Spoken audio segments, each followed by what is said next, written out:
By Shamrock Liquor Warehouse, 5609 Midland Boulevard, your leader in fine wines, beers, and spirits. Man, I'm all right. Why can't they dominate? And we not doing it. We're going to go get one and celebrate on somebody else's field. Yeah.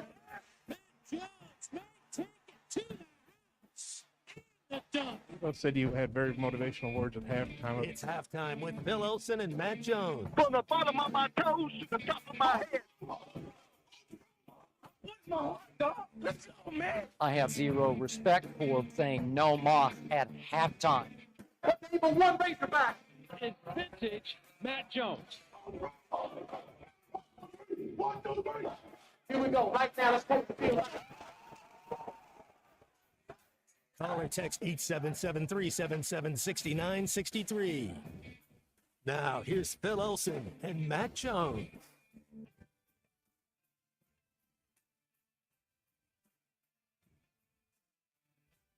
Good morning. With that sun still shining brightly all across the natural state, it is great to be with you for a Tuesday edition of Halftime on ESPN Arkansas. HitThatLine.com and the Hit That Line Now app. Phil Olson here, Matt Jones alongside, Christian Johnston as well.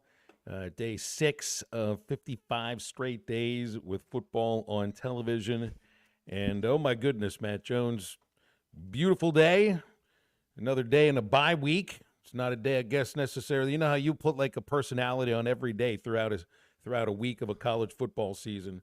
Whatever Tuesday would be for a week when you got a big game on Saturday, Tuesday when you don't have a game is just another day, I would think, to rest up and heal a little bit and then maybe get a chance to do it all over again the next day.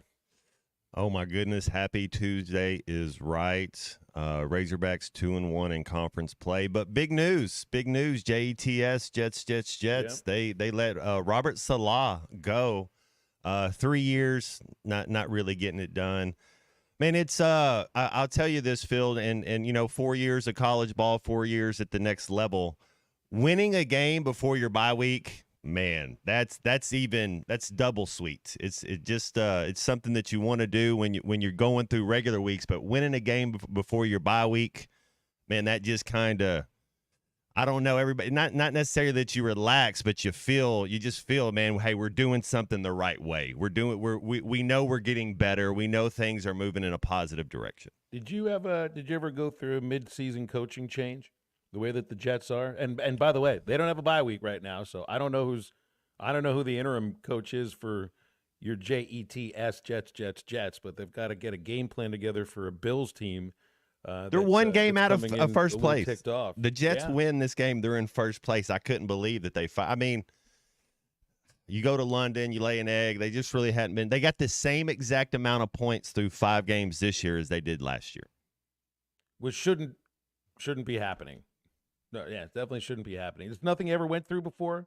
I know in college it wasn't something you'd went through. No, I've Del Rio all 4 years there, Houston Nutt all 4 years. We changed offensive coordinators going into my third year at Arkansas and going into my third year in Jacksonville, which learning a new playbook, we've talked about this. It's so tough. It's because they come in implementing their own verbiage. A lot of the schemes are still the same, but the way you get there is just a different language, and you're doing a lot of translating where you're doing a lot of thinking, converting over, and then it takes you a while. I know the second year I always felt better in an offense. Well, it hit me today that this is you get an NFL firing before a college football firing. We haven't had any college football head coaches let go or been forced to quit from, I don't know if you could say like Pat Fitzgerald and Mel Tucker were forced to quit last year.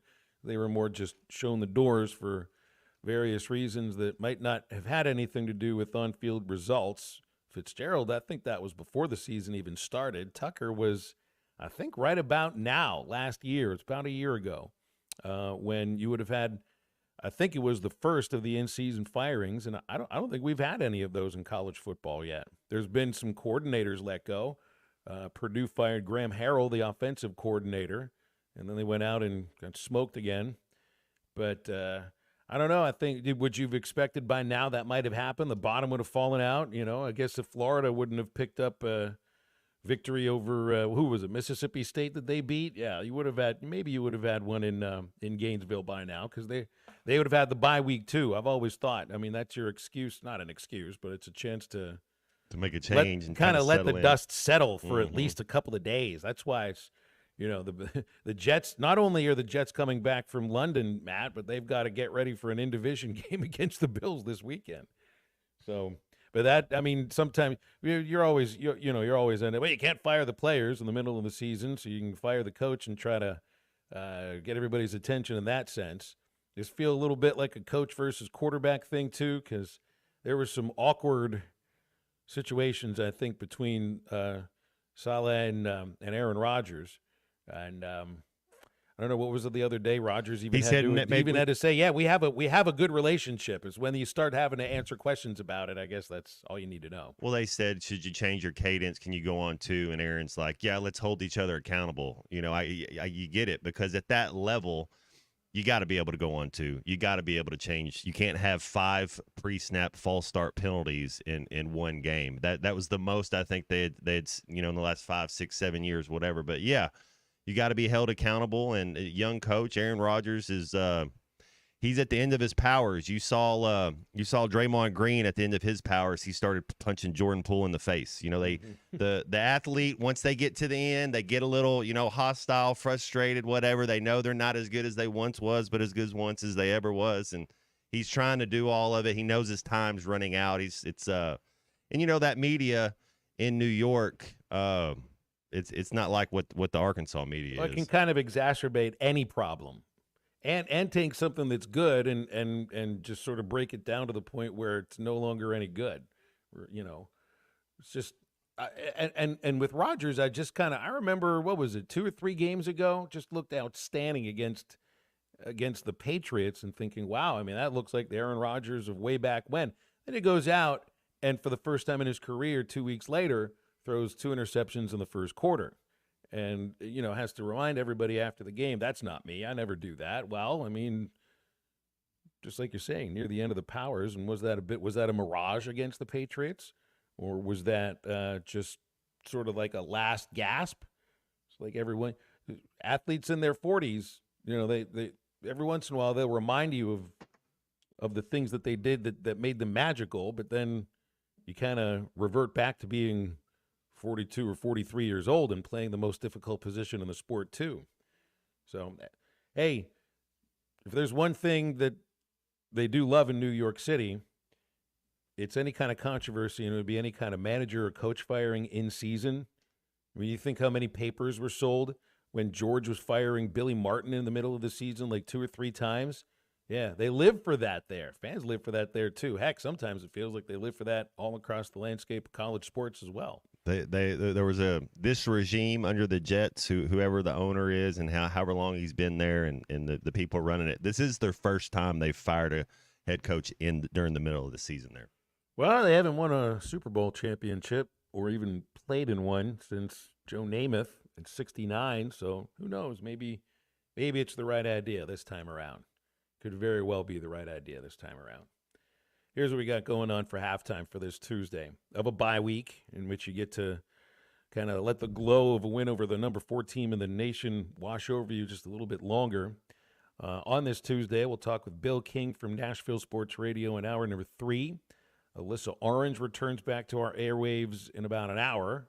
Was at a funeral last week. For her grandfather, who was a longtime scout for the Orioles, we'll visit with her. And we didn't get with Connor O'Gara yesterday, but we will get with him in just a moment. And remember, Matt, like Connor lives in Orlando, which is right in the path of the latest giant hurricane to menace the Gulf Coast. And he had told me this morning, I was texting with him, that they're hunkering down in Orlando and just going to try to absorb whatever it is that comes their way. I guess by now you'd probably got to get out of town if you hadn't by now. I don't know. It feels like it might be too late. Yeah, you hope he's safe. Safety first, for sure. There's a couple couple teams that are 5-0. Phil, one of them is your Pittsburgh Panthers, Iowa State, BYU. I kind of want to see if Connor, one of those three teams makes the playoff 12. Who has the best shot? And then LSU Ole Miss, one of their season ends this Saturday. Does it really? Is it an ending? It's their second loss. That means you lose one more, then it's 100% over. So absolutely. Now the pressure, because I know you brought this up. A lot of people bring this up. Vandy just beat Arkansas. Arkansas just beats Tennessee. Does it really matter? Yeah, it matters. LSU Ole Miss, one of their seasons over. I think the idea is it weighs on the next loss even more so. Well, that's the loss to Vanderbilt will make a loss to anybody else weigh more, right? That's the other thing right now. It's just getting used to the reality in college football, amongst all the other realities to try to get used to, is that a loss to Vanderbilt does not eliminate you from national championship contention. Like, just understand that reality, because if that would have happened in almost any other year, maybe you could make a case during the college football the team iteration. I still have trouble just understanding the thought that you can lose to Vanderbilt, or heck, even Tennessee can lose at Arkansas as a number 4 team against an unranked team and still be in the running and kind of still really there in the running for a national championship. It's not a bad reality for college football. It's just different. And if you're Alabama, Phil, would you rather beat Vanderbilt and lose to Georgia? Or do you say this Georgia win was such a big win, the Vanderbilt's a bad loss? I know, where does it all come up? Is it like the German judge, we're going to eliminate the high score and the low score, so you kind of take those both away? Well, I guess that leaves them with 6 games left in the SEC if they're going to just eliminate the worst and the best. But that's, again, that's the reality that we're in right now, Matt. First of all, that Vanderbilt did beat Alabama. That's a weird reality one way or the other. And that it doesn't eliminate them from the conversation of a national championship, and that you actually asked a legitimate question, and it is legitimate. If you were Alabama, would you rather have lost to Georgia or beat Vanderbilt? That is not a reality that Crimson Tide fans ever thought they lived in before. But thank goodness for them that right now it is this reality of college football, because it's right there in front of them. It still is right there in front of them to try to win another, at least get to the playoff, and then take it from there. We'll also have a lot of time for your calls and texts as we go throughout halftime up until 2 o'clock today, 877-377-6963. Connor O'Gara from Saturday Down South joins halftime after this break. The jerk store called. They're running out of you. This is halftime. Three on the wagon, it's time. It's over. There goes Auburn. The number 1 team in the country is defeated, and they are rushing the floor at Budweiser Arena. They are rushing the floor at Budweiser Arena. Don't dance on that. Hey, don't do that. No. Listen to every Razorback basketball game right here on ESPN 95.3 and hitthatline.com. Deer hunting in the comfort of an enclosed 6x6 Lazy Man fiberglass box blind. It's affordable at Jelco Outdoors. Lazy Man Fat Girl Blinds, built here in Fort Smith with your choice of 6-foot or 10-foot tower blind platforms, starting at $22.99.99. Box blinds are great for taking the kids, with plenty of room and out of the weather. Check out the deer blinds at Jelco Outdoors. Hunt longer in the comfort of a Lazy Man box blind. Sold locally at Jelco Outdoors, 4600 South Zero in Fort Smith. Get the best deals of the year on select New Holland tractors and hay equipment right now at WT Equipment during New Holland's year-end value bonanza. Get the biggest savings with cash back plus 0% interest, $0 down, and 0 due until 2025. Don't miss your chance to harvest our best deals on New Holland's best equipment during value bonanza now at WT Equipment. Offer ends December 31st or while supplies last. For commercial use only. Subject to credit approval and CNH Industrial Capital America LLC approval. Standard terms, conditions, and restrictions apply. Hi, this is Lindsay White with White Office Machines. For over 90 years, my family's been serving the greater Fort Smith region with the image industry's newest technologies, as well as providing superior customer service through long-term business relationships. As the area's only authorized Kyocera document solutions dealer, White Office Machines provides the best value with high-speed copiers and the latest multifunction printers. Stop by our office in downtown Fort Smith or in Russellville. Follow us on Facebook or go to whiteoffice.com. White Office Machines since 1929. With everyday low prices on top brands, locally owned Jaeger's Ace Hardware is committed to offering real service with real savings. Get these red-hot buys at any of our 4 locations. 5-gallon fruit trees, oak, and maple trees, only $26.97. That's a savings of $9 per tree. Get a DeWalt 20-volt max brushed compact drill and impact driver kit with 2 batteries, carrying case, and bonus bit set for only $159 with your Ace Rewards card. Find more everyday low prices online at JagersHardware.com. When I go out to eat, I want something fresh. I don't want something that's been sitting in a freezer or processed. When I go to Lily Sandwich Shop, I am satisfied to the max. That's because Josefa makes everything fresh and uses that River Valley farm fresh produce during our long growing season. Stop by Lily Sandwich Shop in the Bakery District and become another satisfied customer. The sandwiches speak for themselves. My name is Lily. My Papa makes the best sandwiches at Lily Sandwich Shop. Come by and see them at the Bakery District today. Metal Mart offers high-quality, prefabricated metal buildings, metal roofing, custom trim shop, carports, and more. They strive to be a company where contractors as well as do-it-yourselfers are welcome. Metal Mart assists you in calculating the materials needed to complete your project, all at a rate you can afford. Stop by 7320 Highway 271 South in Fort Smith or call 648-3342. You can also catch them online at metalmarts.com. Metal Mart, the right material for the right price. After I drop the kids off, I have to run across town for a meeting, hit the gym during lunch. Jake has soccer tonight, and Emily has gymnastics? Oh, did I turn on the crock pot this morning? With a never-ending to-do list, it's easy to forget something important, like setting up a life insurance plan with Shelter Insurance. Your local Shelter agent can show you how to create a safety net for your family. Shelter Life Insurance Company, Columbia, Missouri. See Agent Chris Dooley in Fort Smith. Your home for every Razorback football, basketball, and baseball game. ESPN 95.3.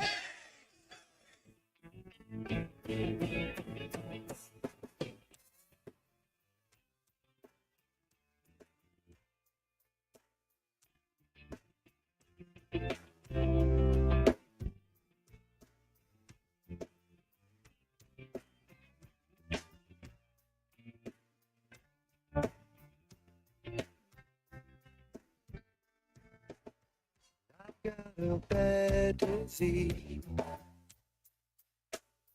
Far from my brain is where I bleed. Insanity, it seems. It's got me by my soul to squeeze.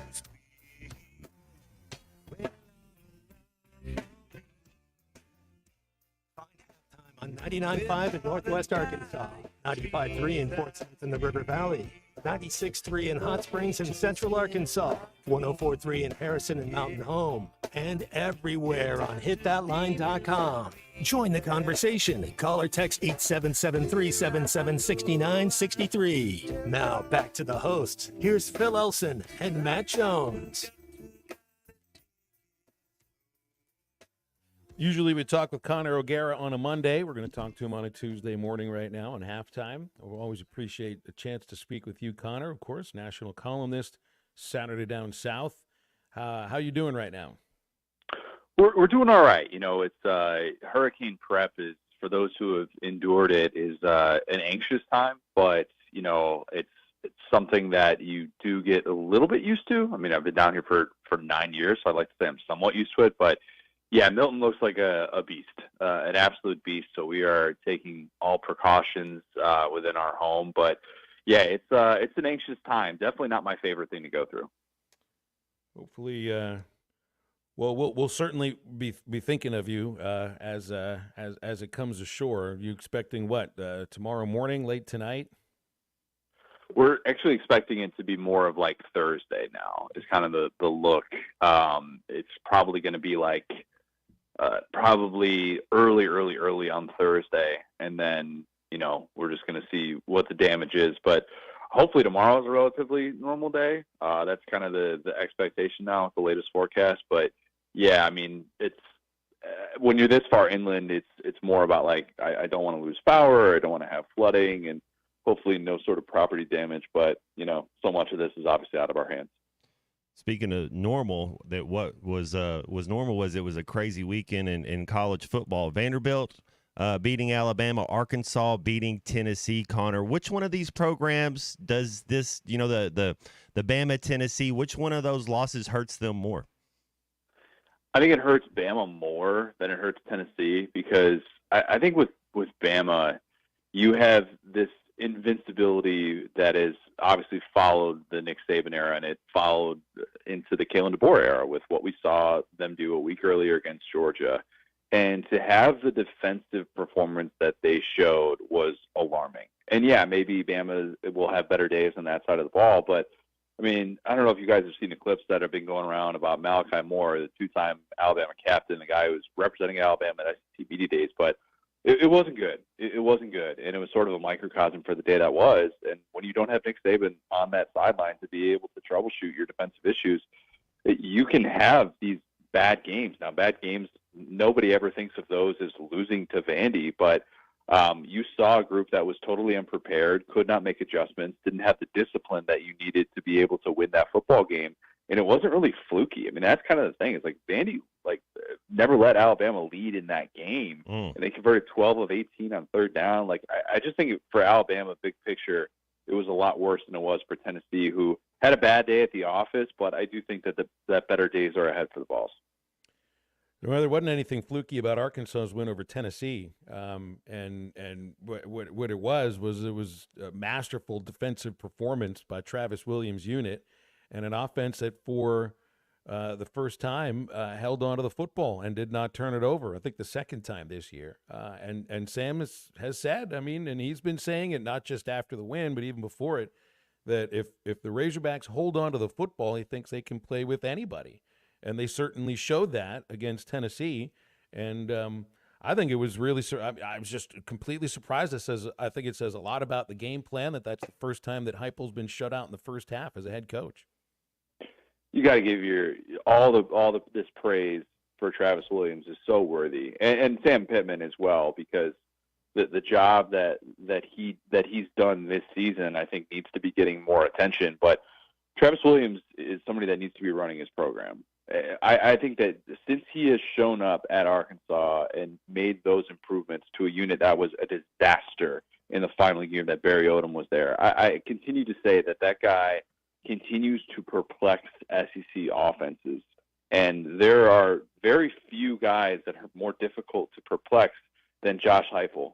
And he did it. I mean, in spades. I think we were coming off of the Oklahoma performance Tennessee had, and so it wasn't necessarily a surprise that they didn't put up 40 points or something, but at the same time, they just had no answers whatsoever. And to see Nico Iamaleava so flustered that at the end of that game he runs out of bounds instead of attempting a last-ditch throw, that tells you all you need to know about how out of sorts he was, someone that has been praised for his poise young in his career, and to see him totally just befuddled by what Arkansas was doing defensively, you got to tip your cap to that unit. I got a couple more questions, Connor. First of all, which one of these teams, which one of their seasons ends Saturday? You get Ole Miss and LSU. One of them's going to get their second loss. Pretty much could knock them out of the playoff 12, especially if they have another stumble. Who do you got in this Ole Miss-LSU matchup? I keep going back and forth. I think I'm going to go with Ole Miss, and I know that LSU has a lot of things working in its favor right now with the way that Garrett Nussmeier is playing. Not a lot of people are talking about how good he's been this year. I think he's been one of the 3 best SEC quarterbacks, one of the 5 or 10 best quarterbacks in all of college football really to this point. But at the same time, I do think that Ole Miss has a legitimate, all-world strength up front on that defensive line. And we've seen that week in, week out. We even saw that in the Kentucky game that they lost. I mean, that unit kind of kept them in it.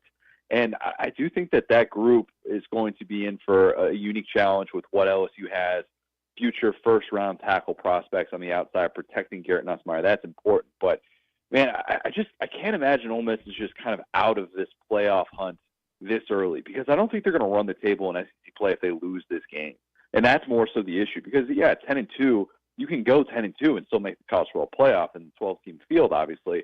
But running the table with what these two teams have left seems really daunting. So I do agree. I think it is kind of a pseudo playoff elimination game. But I'll go with Ole Miss, despite the fact that I do like a lot of the things that LSU's been able to do since that opener. What about A&M? Because this is a team right now that looks like they could very well end up with just one loss by the time it's the end of the regular season. They got to play Texas. And like that was Connor Wigman that was quarterbacking them, 18 for 22 against Missouri. It was the same quarterback that just was completely confounded in the season opener against Notre Dame. He was incredible, and I thought that was going to be the best game of the weekend. Turned out it wasn't even close. Connor Wigman, for those who have not followed his career, there is a reason why Texas A&M, with a new offensive coordinator and a new coaching staff, made the decision to give him the starting job. Okay, like they didn't go out into the portal, and they didn't bring Will Howard over from Kansas State to follow and stay in the Colin Klein offense in the way that some expected. He ends up going to Ohio State. They went with Connor Wigman, who was Jimbo Fisher's highest-rated quarterback recruit since Jameis Winston, because this guy has so much talent. And I was so tired of having to defend it this entire offseason.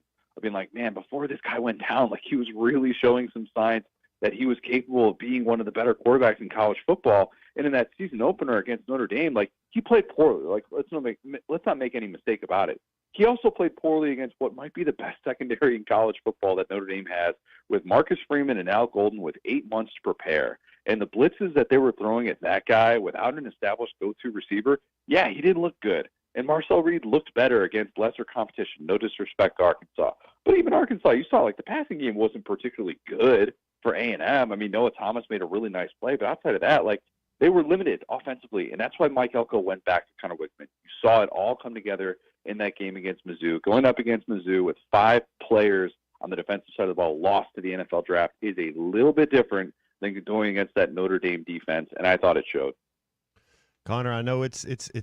I guess we're almost to the halfway point. Iowa State, BYU, Pittsburgh, 3 teams that are 5-0. Not necessarily 3 teams that people had high on their radar coming into the season. Iowa State, BYU, Pittsburgh, 0. One of them. How many of those 3 teams make the playoff 12? I'm kind of leaning BYU. Like BYU. And it's pretty amazing. I mean, Kalani Sitake deserves so much credit for the job that he's done. One of the better coaches who really doesn't get that kind of love in college football. But you kind of map it out and look at their remaining schedule. And, yeah, like going to Utah is going to be tough. But if they don't necessarily have Cam Rising, like who knows? I mean, what that's going to look like week to week. Their schedule sets up really, really well after what they've been able to work through in the first part of the season, having already gone to SMU and won that game. And then being able to just blow out Kansas State, like they're kind of setting themselves up. If there's going to be a 1-loss Big 12 team to emerge, I think it's going to be BYU. Like I've been really, really impressed with what they've done, especially on the defensive side of the ball so far. It still feels like that conference, more likely than not, is just going to produce a multi-loss conference champ. Like it could be a 10-3 BYU, or maybe a 10-3 Big 12 champ that gets that automatic bid or something like that. But man, they have really done a nice job kind of weathering the storm early on and being, I think, so far the cream of the crop in the Big 12. Think of some of the conversations we've just had. It's just what you just finished with here. 3 teams that you would never say, hey, these teams may have a chance before the season started, right? A chance to make a playoff. That's right. We are talking about Vanderbilt beating Alabama, and Alabama still having a shot at a national title, for crying out loud. Access for the playoffs, and in fan bases' minds, not the thought of, well, we're trying to make a bowl game in which maybe a third to half of the team opts out, and we don't know the meaning of this bowl game. It's like its own standalone season, and those bowl games are mean something to those fans. It's just you have to make it up for yourself in some ways. This is good for college football right now, Connor. I mean, this is good for the sport. Phil, you're right. And I think this year is setting up like 2007, not 2007 from a standpoint of the number 2 team in the country is just going to lose every single week to like an unranked team, although last week certainly it felt like that. But I think that the team that will emerge as the national champion will have at least one moment that we look back on and go, wow, they lost to that team. That's what 2007 was. And I know I don't need to tell Arkansas fans about the team that won a national championship that year because everybody and their mother thought that when LSU lost that game to Arkansas, LSU's national championship bid was over. And, of course, we know what happens after that, and they get a few bounces that go their way with a certain West Virginia loss. And, that's ultimately the type of chaos that year created. We're setting up for that right now. We are. I mean, there's only one unbeaten left in the SEC, and it's Texas, who, by the way, has only played one conference team so far, and it was Mississippi State. So make of that what you will. It does feel like it's an exciting time to talk about the sport because there's parity, and there's teams like Vanderbilt, there's teams like Arkansas who had a combined one win in SEC play last year, who have been able to go into the portal, find guys that are ready to play today, and be able to say, hey, we have a better chance of staying on the field with elite competition. And that makes the sport a little bit more even. And you know what? It doesn't mean that we're going to have all of a sudden like an out-of-nowhere team win a national championship, but just in terms of intrigue, I'm right there with you. I think there's been a lot more of that in the first part of this year. Connor, we'll leave it there. And hey, I will check in on you when the storm hits and afterwards. We'll be thinking of you. Stay safe, okay? Guys, really appreciate that. Thanks, Connor. Connor O'Gara, national columnist, Saturday Down South, with us usually every other Monday. We had him on a Tuesday today. Football season's here. Get over to Joe's Grilling Cantina when you want to watch any Arkansas football game or any other big game on Saturdays. Half-price apps and half-price taps as while you're watching the big game, and all day long, endless enchiladas, $15 pitchers of beer, margaritas and sangrias, and $2 Busch Light drafts as well at Joe's Grilling Cantina, where today, by the way, it is Taco Tuesday. Crispy beef or chicken tacos, $1 all day long. They're at 74th Street, right across from Harps and Fort Smith, joesfortsmith.com. We'll open our phone lines here, 877-377-6963, and halftime is back in just a couple of minutes. Hey, it's Enrico Palazzo! This is Halftime. You can now download our new app in the iTunes or Google Play Store. Listen anytime and anywhere on your favorite mobile device. Just search Hit That Line now. Warning, the following ZipRecruiter radio spot you are about to hear is going to be filled with F-words. When you're hiring, we at ZipRecruiter know you can feel frustrated, forlorn even, like your efforts are futile, and you can spend a fortune trying to find fabulous people, only to get flooded with candidates who are just fine. Fortunately, ZipRecruiter figured out how to fix all of that. And right now, you can try ZipRecruiter for free at ZipRecruiter.com/free. With ZipRecruiter, you can forget your frustrations because we find the right people for your roles fast, which is our absolute favorite F word. In fact, 4 out of 5 employers who post on ZipRecruiter get a quality candidate within the first day. Fantastic. So, whether you need to hire 4, 40, or 400 people, get ready to meet first-rate talent. Just go to ZipRecruiter.com/free to try ZipRecruiter for free. Don't forget, that's ZipRecruiter.com/free. Finally, that's ZipRecruiter.com/free. You're listening to Halftime Live from the Crabtree RV Center studios. Crabtree RV Center, where RVing is life. This is Coke Zero Sugar. Could I be the best Coke ever? Try and taste with your ears. Hear those bubbles? Imagine them tingling on your tongue. Fizzy deliciousness. Listen to that cascading liquid. A mouth-watering waterfall. Irresistibly tasty. Zero sugar. Crisp, refreshing, and ice cold. Is Coke Zero Sugar the best Coke ever? Try and decide. Hey, is your roof leaking? Do you have hail or wind damage? Is it just looking old and worn out? If so, you need to call Hoghead Roofing, a family-owned and operated roofing company where the #1 customer is you. They will give you their honest opinion on whether your roof needs replaced or repaired. They have folks that have worked on the insurance side so they can assist with all claims. Licensed, insured, and ready to serve you. Call Hoghead Roofing today at 479-522-0840. God bless. At AOG, our main goal is to deliver reliable energy to your home safely. And keeping our team members, customers, and community safe starts with awareness. Natural gas has a distinctive, strong odor, often compared to rotten eggs or sulfur. If you smell gas, leave your home immediately. Go to a safe location and call 911 in addition to AOG. Remember, if you smell gas, act fast. And always call 811 before you dig. To learn more about natural gas safety, visit AOGC.com. AOG, energy for life. Missing or broken teeth? Sharp Smiles wants you to start chewing again with dental implants. Scared of the dentist? Sharp Smiles will help you overcome your fear. Big dental problems? Sharp Smiles Modern Dentistry and Implants is your answer to your dental needs and services, where your smile is top priority. Get the smile you have always wanted from the friendly faces at Sharp Smiles, 2600 Market Trace, Suite B, off Jenny Lind across from Harps. For more information, visit the website at sharpsmilesdds.com or call 648-9988. It's that time of year again. The Greater Fort Smith Association of Home Builders Parade of Homes is right around the corner. For 2 weekends, October 4th through the 6th and October 11th through the 13th, you can tour stunning homes featuring innovative designs and cutting-edge craftsmanship from noon to 5. And don't miss this year's Showcase Home, open every day from noon to 5 for the whole parade. For the Parade of Homes map, a list of sponsors, and this year's online digital magazine with the details for each home, go to FortSmithHomebuilders.com. The best selection of RVs is now even better at Wheels RV in Springdale. Wheels RV has added Brinkley RVs to the already loaded lineup of Grand Design and Forest River products. See the Brinkley Model Z, the latest innovation in luxury fifth wheels. And like always, every new RV comes with a lifetime warranty, so you can camp with confidence. So stop in and find out why Wheels has been voted best RV dealer year after year. Wheels RV, 5 miles west of exit 72 off of I-49 in Springdale. Seek, explore, discover with Wheels RV. Your home for every Razorback football, basketball, and baseball game. ESPN 95.3.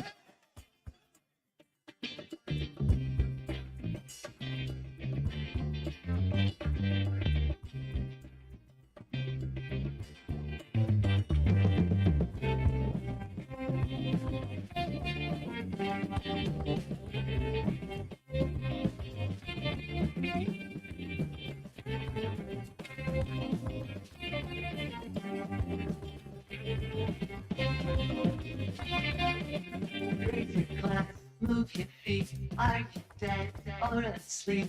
Talking heads on the screen keeps you stuck in the stream where the rat race is rigged and the president's picked by the pain. Yes, you fled all the money you spent. And I said, You're listening to Halftime with Phil Elson and Matt Jones. Want to jump in the conversation? Call or text 877-377-6963. Now, here's Phil Elson and Matt Jones. Welcome back to Halftime. Wide open segment here at 877-377-6963. Todd texted in. He wants to give Travis Williams a contract that will make him head coach once Sam decides to call it quits. It's funny how you go from a place where the head coach is on the hot seat. There's national columnists writing articles about it. Fans texting in about the coach should be let go before the month of September. And Todd, I know that wasn't you that sent those texts in, but there were others. And now all of a sudden we're talking about succession plans. In order to keep the defensive coordinator around, which I get it. You want to keep Travis Williams around as long as you can. The feeling is somebody's going to come calling, whether it's a larger program with deeper pockets or some head coaching job that comes around. But hey, it's October the 8th right now, and I'm not sure if they're handing out extensions just yet. One win over Tennessee, and now it's time to keep the entire coaching staff around. Williams you want to keep, though. I mean, your defensive staff stuck around for a very good reason. You knew you had a good defensive coordinator last year. You just kind of had to see through the that letting go of the rope from the last two SEC games. This is, I mean, that if there's one thing, it's like in baseball, Matt, pitching and defense is going to keep you in every single ball game because it's a heck of a lot easier to score 3 runs than it is to score 7 or 8 on a game-by-game basis. This defense is at a point where how many points does it take for Arkansas normally to win a game? If you kept a Tennessee team that was scoring an average of 54 points a game, understood it was different against Oklahoma. You still kept them to fewer points than they scored against Oklahoma. You can win games in the 20s right now if you're Arkansas. Heck, you could have won every game in the 20s outside of UAB and Oklahoma State. It's 3 games in a row. You could have won games with 22. Well, and to your point, Phil, we could have won that Oklahoma State game in the 20 if we don't have 3 turnovers. You know, you don't give A&M a short field. That A&M game for Arkansas, Phil, that gives me just as much confidence as the Tennessee game. Watching A&M just run over folks and be physical and tough. And I know we talked about this during the baseball season. And it's like if you had to choose, you know, what you know, pitching, defense, hitting, how do you put together your team? Football team, defense is always number one. If you don't have a defense, you can't win. You can't when it gets down to it. You know you can't get stops, you can't get turnovers, and then you're always playing from behind. So yes, I think priority first is defense. Defense travels. Defense wears them down. I love how we run fit and tackle. Well, it feels like something you can count on a game by game basis. I mean, they haven't allowed any more in regulation. How many points did Oklahoma State score against the defense in regulation? You had a pick 6. You had a touchdown in overtime. That would be what would I mean? 34-31 was that the score? It was 39-31. I mean, but they allowed fewer than 30 points in regulation in that game. Just looking at the defense. Yeah, the offense gave them 6 points in the second quarter, I believe. Right. Yeah. That's right. So you have something you feel you can count on here. Like it is tough to get to what? 24? Right now it's tough to get to 20 against this team. You legitimately don't have to shoot the lights out in order to win games with your offense. And it still feels like there's another gear to get to. You remember how during the baseball season you kept hearing, it's in them there, it's in them, it'll come. And it didn't necessarily ever happen. And to the point where the pitching kind of collapsed because it felt like pitching carried the season all throughout the year. Like you did see an offense that looked like it is pretty high powered at times against Oklahoma State. And admittedly, even though, Matt, they didn't make a ton of mistakes in terms of turnovers, missed assignments up on the offensive line, and where the pressure came, there still were some mistakes made. And I guess that'll happen in every single game. To where 19 points, you probably could have gotten over 30. You could have finished with 34, finish a couple of drives in the first quarter, in the first half. So it's not to say that there's not still growth left for the defense, but there certainly is more growth left for the offense. And I think that part of that has to do with finding your number 2 receiver. Doesn't it feel like Satania is kind of rising into that role right now? He's close, Phil. You see him getting the ball. I think he's close to breaking one, taking one of those crossers, taking something over the top, and then taking one to the house, 60, 70 yard. He's man, I know you know he'd like to have that one back. You can't catch all of them. There was one in the end zone that been a heck of a catch. But no, I'm a Satania fan.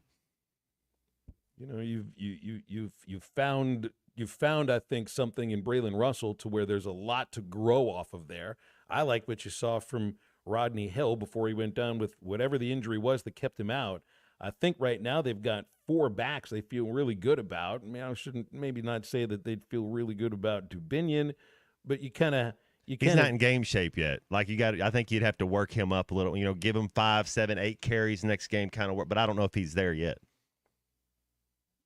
I just wonder how good could the offense be? If you kept Taylon Green and Malachi Singleton mostly clean, and you didn't get stopped behind the line of scrimmage so often by a team that was routinely stopping, running backs, whoever it was, quarterbacks, pass catchers behind the line of scrimmage. You know, Tennessee went into that game with the 12th most tackles for a loss in the country. And they ended up getting Arkansas behind the line of scrimmage 7 times. I think they averaged quite a bit more than that going into the season. How much better can the offense be? Because we just saw them not turn the ball over, and there was still some meat left on the bone. Without turnovers, well, we left by one finishing a drive when you get to the goal line. We left one that first 3 points, Phil. You know, just make a little better throw. He walks into the end zone. There's points left on the field. They played. I mean, that was their best game that they played against Tennessee. Is it safe to say that the offense did not play their best game? and there is another gear, whatever that would mean for whatever is coming up in the next 3 games. You get a couple of high-scoring offenses you'll face. LSU, Ole Miss. Texas. Well, I mean, just in If this their next 3-game quarterback's back. pod. Yeah, But there you go. There you and go. I think Ewers is back for the Red River rivalry. I think he'll play against Oklahoma, so he'll be ready to go by the time Texas rolls into Fayetteville. Man, now I can't help but look ahead at these next 3 games and think, defensively, you are where you need to be. You're going to be fine. Yeah, maybe Ole Miss will get into the 20s against you. Maybe LSU might get into the 20s against you. I don't think Mississippi State will. What do you need to beat those other 2 teams? 27, 28? I don't think you'll need 30 to win those games. 1-2, 2-1. What's our prediction? These 3, because you got 2 more 3-game pods going on. You get 2 at home, 1 on the road. You think we could find a way to go 2-1 in this? I mean, that would be, you get a couple of home games. If you can go get a nut week, Coach Pittman's already got his allotted win. He gets 1 road win a year, and so why not go get a second one? Go ahead and get down in Starkville and get you a second one. Take care of home. Win what? Just go 1-1 against those teams at home. Who knows win that where? First game against LSU. Go win that big trophy. Go get the momentum that it'll feel like of taking that thing back in front of your home fans on another night game. Go do that, and then. Hey, Mississippi State has not played very well at all this year. But in this age of college football, who knows what can happen? You're not going to take anything for granted. But there are a couple wins out there, I think, that's ripe for the taking for Arkansas right after the bye. They've never lost under Pittman after a bye week. But then you take care of your bowl eligibility. You take Larry out of the closet. And you go see, who you can upset after that. Because as well as Arkansas might have played against Tennessee, they're still going to be underdogs against anybody against Mississippi outside of Mississippi State. Larry's been wanting to come out of the closet for a while now, so that'd be good. Got to dust him off. Do you want my question is, we play LSU next. LSU Ole Miss play this week. How do you want that game to go? Do you want Ole Miss to beat LSU, give them their second loss? Maybe they're letting go of the rope. Do you if LSU beats Ole Miss, does that kind of that maybe they're believing their press clippings, maybe they overlook Arkansas? Whatever happens, I think it'd be great if there's a lot of late drama, if there's a couple of leads changing hands in the last 2-3 minutes, the kind of thing, and then I don't know, maybe you'd want to play the team that wins that emotional game, that feels like they accomplished something rather than they've got to get all pissed off for next week, Just think about how pissed Georgia was after their loss to Alabama, what they did to Auburn, and vice versa, Bama against Vanderbilt. Maybe I'd rather have LSU win that game in dramatic fashion. I got LSU winning Saturday. I got them over Ole Miss. Sounds good to me. 877-377-6963 to get with halftime. Back in just a moment. We'll wrap up our first hour. It'll be like this one time at band camp. This is halftime. The tires on your vehicle go round and round, but when they don't, go to Van Alma Tire. They have tires in their name. That's their specialty. Van Alma Tire is all about tires. They have all the name brands and private labels available for you and in stock. So when it comes to getting tires for your ride, it's worth the drive. And financing is available. Ask for details. Whatever your tire need, check out Van Alma Tires on Highway 64 between Van Buren and Alma. Ready to get you rolling on new tires at Van Alma Tire. Nothing says summer fun like fishing with a Thill Bobber with the family. America's favorite floats by Thill are available in a variety of sizes and colors. These premium balsa wood floats are made by the thousands at Pradco in Fort Smith, Arkansas. They are great at detecting the slightest bites by fish and work great in tandem with crickets and redworms. Available at Walmart, Bass Pro Shops, Academy, LureNet.com, and tackle shops everywhere. America's favorite floats by Thill. End of season savings are yours right now on Kubota hay equipment at Gray Brothers, including the new DM Series disc mowers, or try Kubota's DM Series trail mowers. And for the prettiest bale of hay on the market, try Kubota's VV Series round baler. With Gray Brothers low pricing and great interest rates from Kubota, it's time for your new hay equipment. That's Gray Brothers equipment in Fort Smith and Poto, where if you pick orange, you'll never get a lemon. Today is the day. After countless hours of research, cutting back expenses, and 9 months of anxiously waiting for her, today is the day you finally bring home your new car. It's also the day to protect her with an auto policy from Shelter Insurance. Our policies are competitively priced and include new car replacement coverage if anything were to happen to your new baby. See Agent Chris Dooley in Fort Smith.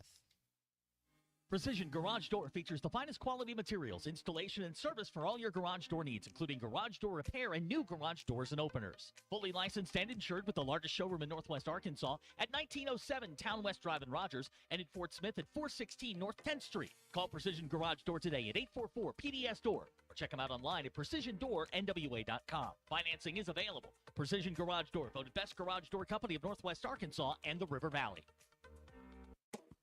You will never find a boring old burger at Art's Barbecue and Burgers in Fort Smith. Try the Wild West Burger, topped with a hot link, jalapenos, and Art's hot sauce. The Brisket Burger, with tender brisket and caramelized onions on top of their hand-patted burger. Or the famous Art Attack, with house bacon, smoked ham, an onion ring, and a fried egg. There are 10 different burgers to choose from, and they're all $1 off every Saturday. Art's Barbecue Burgers and more. Rogers Avenue, next to Buddy's in Fort Smith.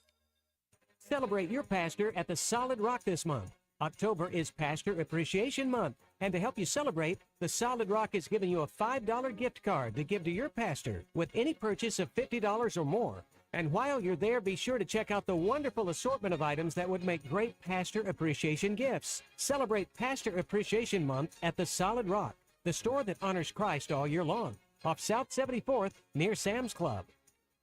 Are you an angler having trouble finding all the bait, tackle, and more for your fishing needs? Make a Wake Bait and Tackle, now located in Fort Smith next to Witts Marine on North 11th Street, is your place. Make a Wake Bait and Tackle also has the largest selection of plastics in the River Valley. Reactor Innovation, Bobby Garland, Zoom, Mega Bass, and more. Check out the Daiwa Rod and Reels. Make a Wake Bait and Tackle, 803 North 11th Street in Fort Smith, 479-926-9320. Also get your rod and reels repaired. Come see us next to Witts Marine at Make a Wake Bait and Tackle. Your home for every Razorback football, basketball, and baseball game. ESPN 95.3.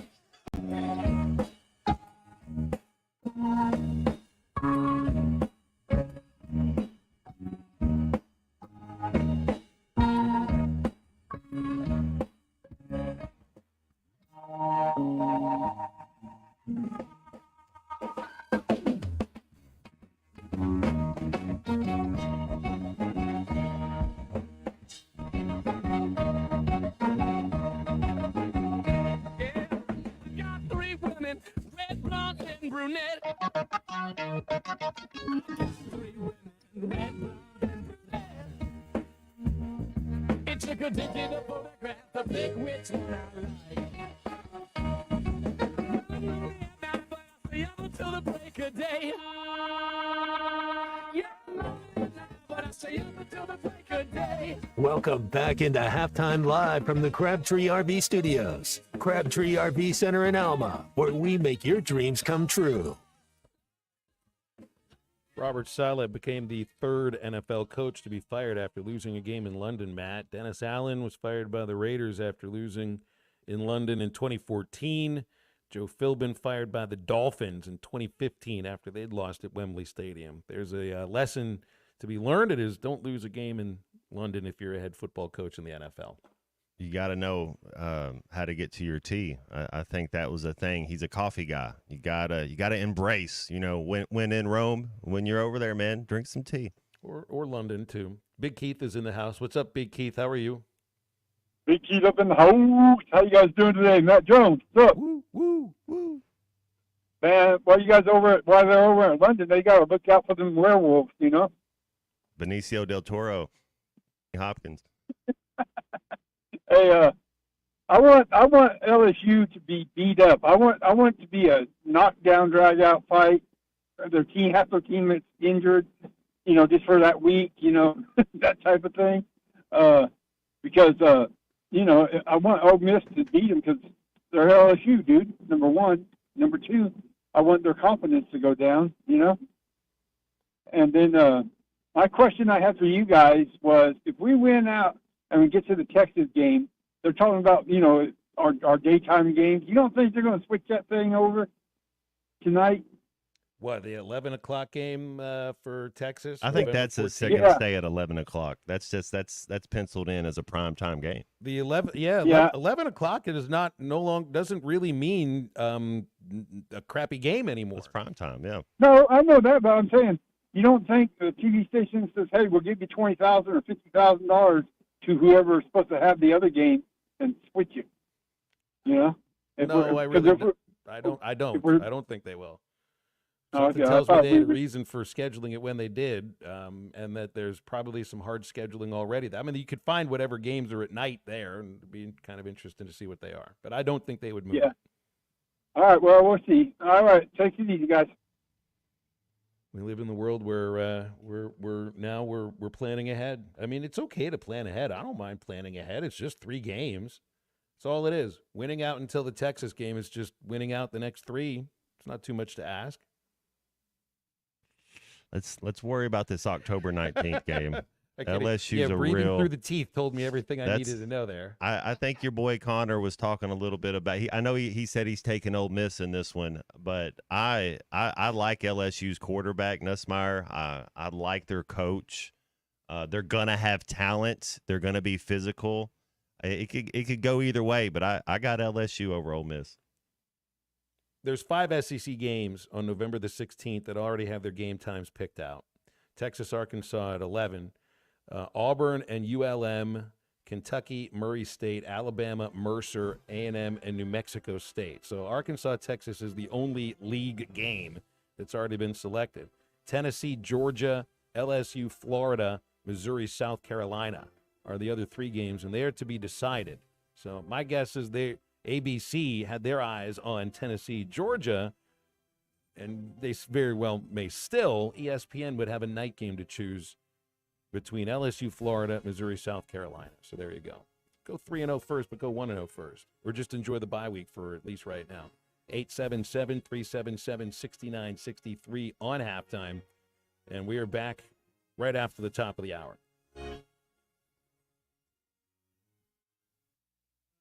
Need a reason to smile? River Valley Smile Center can give you one. We are a comprehensive dental practice located in the heart of Forest Thanks for City. watching us here on ESPN Arkansas. Download the brand new Hit That Line Now app in the Apple and Google Play stores. ESPN Arkansas, more than just radio stations. Tommy Kraft here. When it came time for new gates and some fence repairs at my home, the Fence Man was my first call. The Fence Man does it all, from large commercial jobs to small residential repairs. Wood privacy fence, vinyl fence, commercial or residential chain link, even custom wrought iron fencing. 479-782-3936. 18 months, same as cash financing with approved credit is now available. If it involves fencing, the Fence Man does it. The Fence Man. He ain't afraid of no work. 479-782-3936. A dandy white perch. Big old slab. C'est bon, sacalé. One beautiful crappie. It's a paper mouth. Some serious crappie. Nice speck. We got crappie. They might go by different names, but all prefer the same thing. Bobby Garland, America's favorite white perch, slab, sockeye, papermouth, crappie, speck, crappie baits. I call it dinner.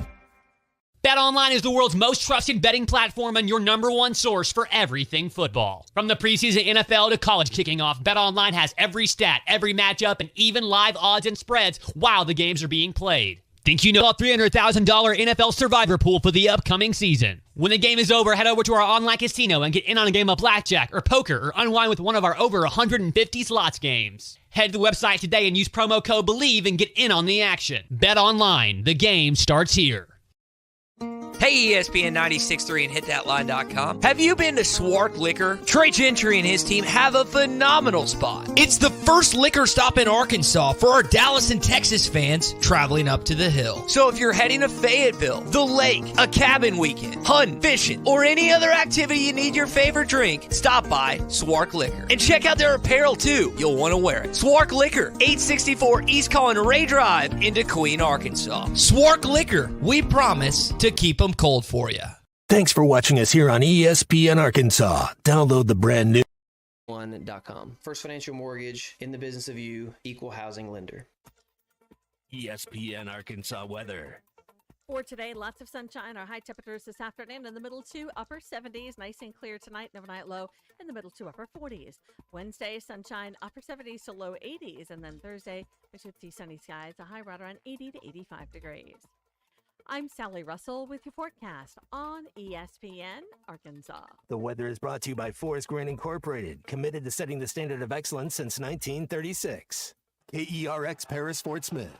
This is Halftime, coming at you from the Crabtree RV Studios on ESPN 95.3. Coming to you live from the Crabtree RV Center Studios. Streaming on hitthatline.com. You got to take me here. That would respect you.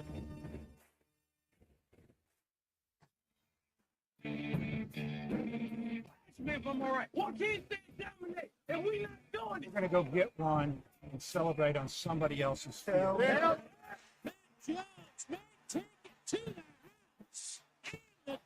Both said you had very motivational words at halftime. It's Halftime with Phil Olson and Matt Jones. From the bottom of my toes to the top of my head. Let's go, man. I have zero respect for saying no mock at halftime. For one Razorback. It's vintage Matt Jones. 1, 2, 3.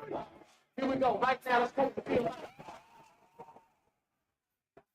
Call or text 877-377-6963. Now, here's Phil Olson and Matt Jones.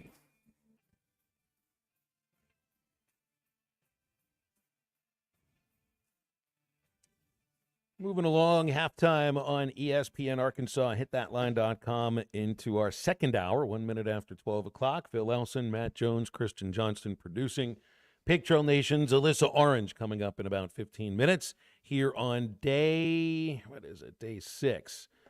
55 straight days with football on television every single day. Anybody up for Florida International at Liberty tonight?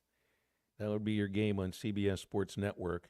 Conference USA takes over the middle of the week in the month of October. The MAC will do the same in November. Liberty's undefeated. That's a team that you're probably going to end up talking about Liberty into November, and by the end of November, when they're undefeated and are 11-0 with a game that was canceled because of the last hurricane that caused all that damage in North Carolina, and they wouldn't have. Did you see any videos or photos from Boone next to the Appalachian State Football Stadium? There was literally there is a river next to the football stadium, and then the river jumped over its banks and literally was next to the football stadium. So Liberty, I think, will end up being 11-0 with a game that gets canceled. And what was the other thing I saw? There is a reality of college football this year, Matt, that could exist if both Army and Navy make it to the American Conference Championship, because Army joined the American Conference this year. They could play in the American Conference Championship 1 week and then have their traditional matchup the next week, which, as I read, is not supposed to have anything to do with the American Conference standings or anything involving the college football playoff. So that's after all the voting's been done. That would kind of be fun. 2 Army-Navy games over 2 weeks. Wouldn't mind that at all. You might even get Belichick to go to that game. He might even commentate a little bit on it. But yeah, that would be pretty cool. I don't think either one of those teams, can play with the big boys. But that's what they're. Liberty too. I don't think Liberty belong, but that well, there's going to be one of those non-big boys that makes it and makes it as a conference champion. And Liberty very well could be one of them. Anyway, they're on TV tonight, so 877-377-6963. Eduardo is here today. Eduardo, have we taken any steps for the raw liver that you said you would eat? I don't know if you heard the things that I found out about raw liver to actually make it safer for you to eat, but part of it is washing your hands. And I know that you're an incredibly clean person and a germaphobe potentially, but you're supposed to freeze the liver. Okay, so you probably already have a bunch of it stacked inside your freezer, so I'm telling you something you already knew. It was hard to swallow, sir, but I swallowed every time for a win like took place last Saturday night in the Hawk Pound.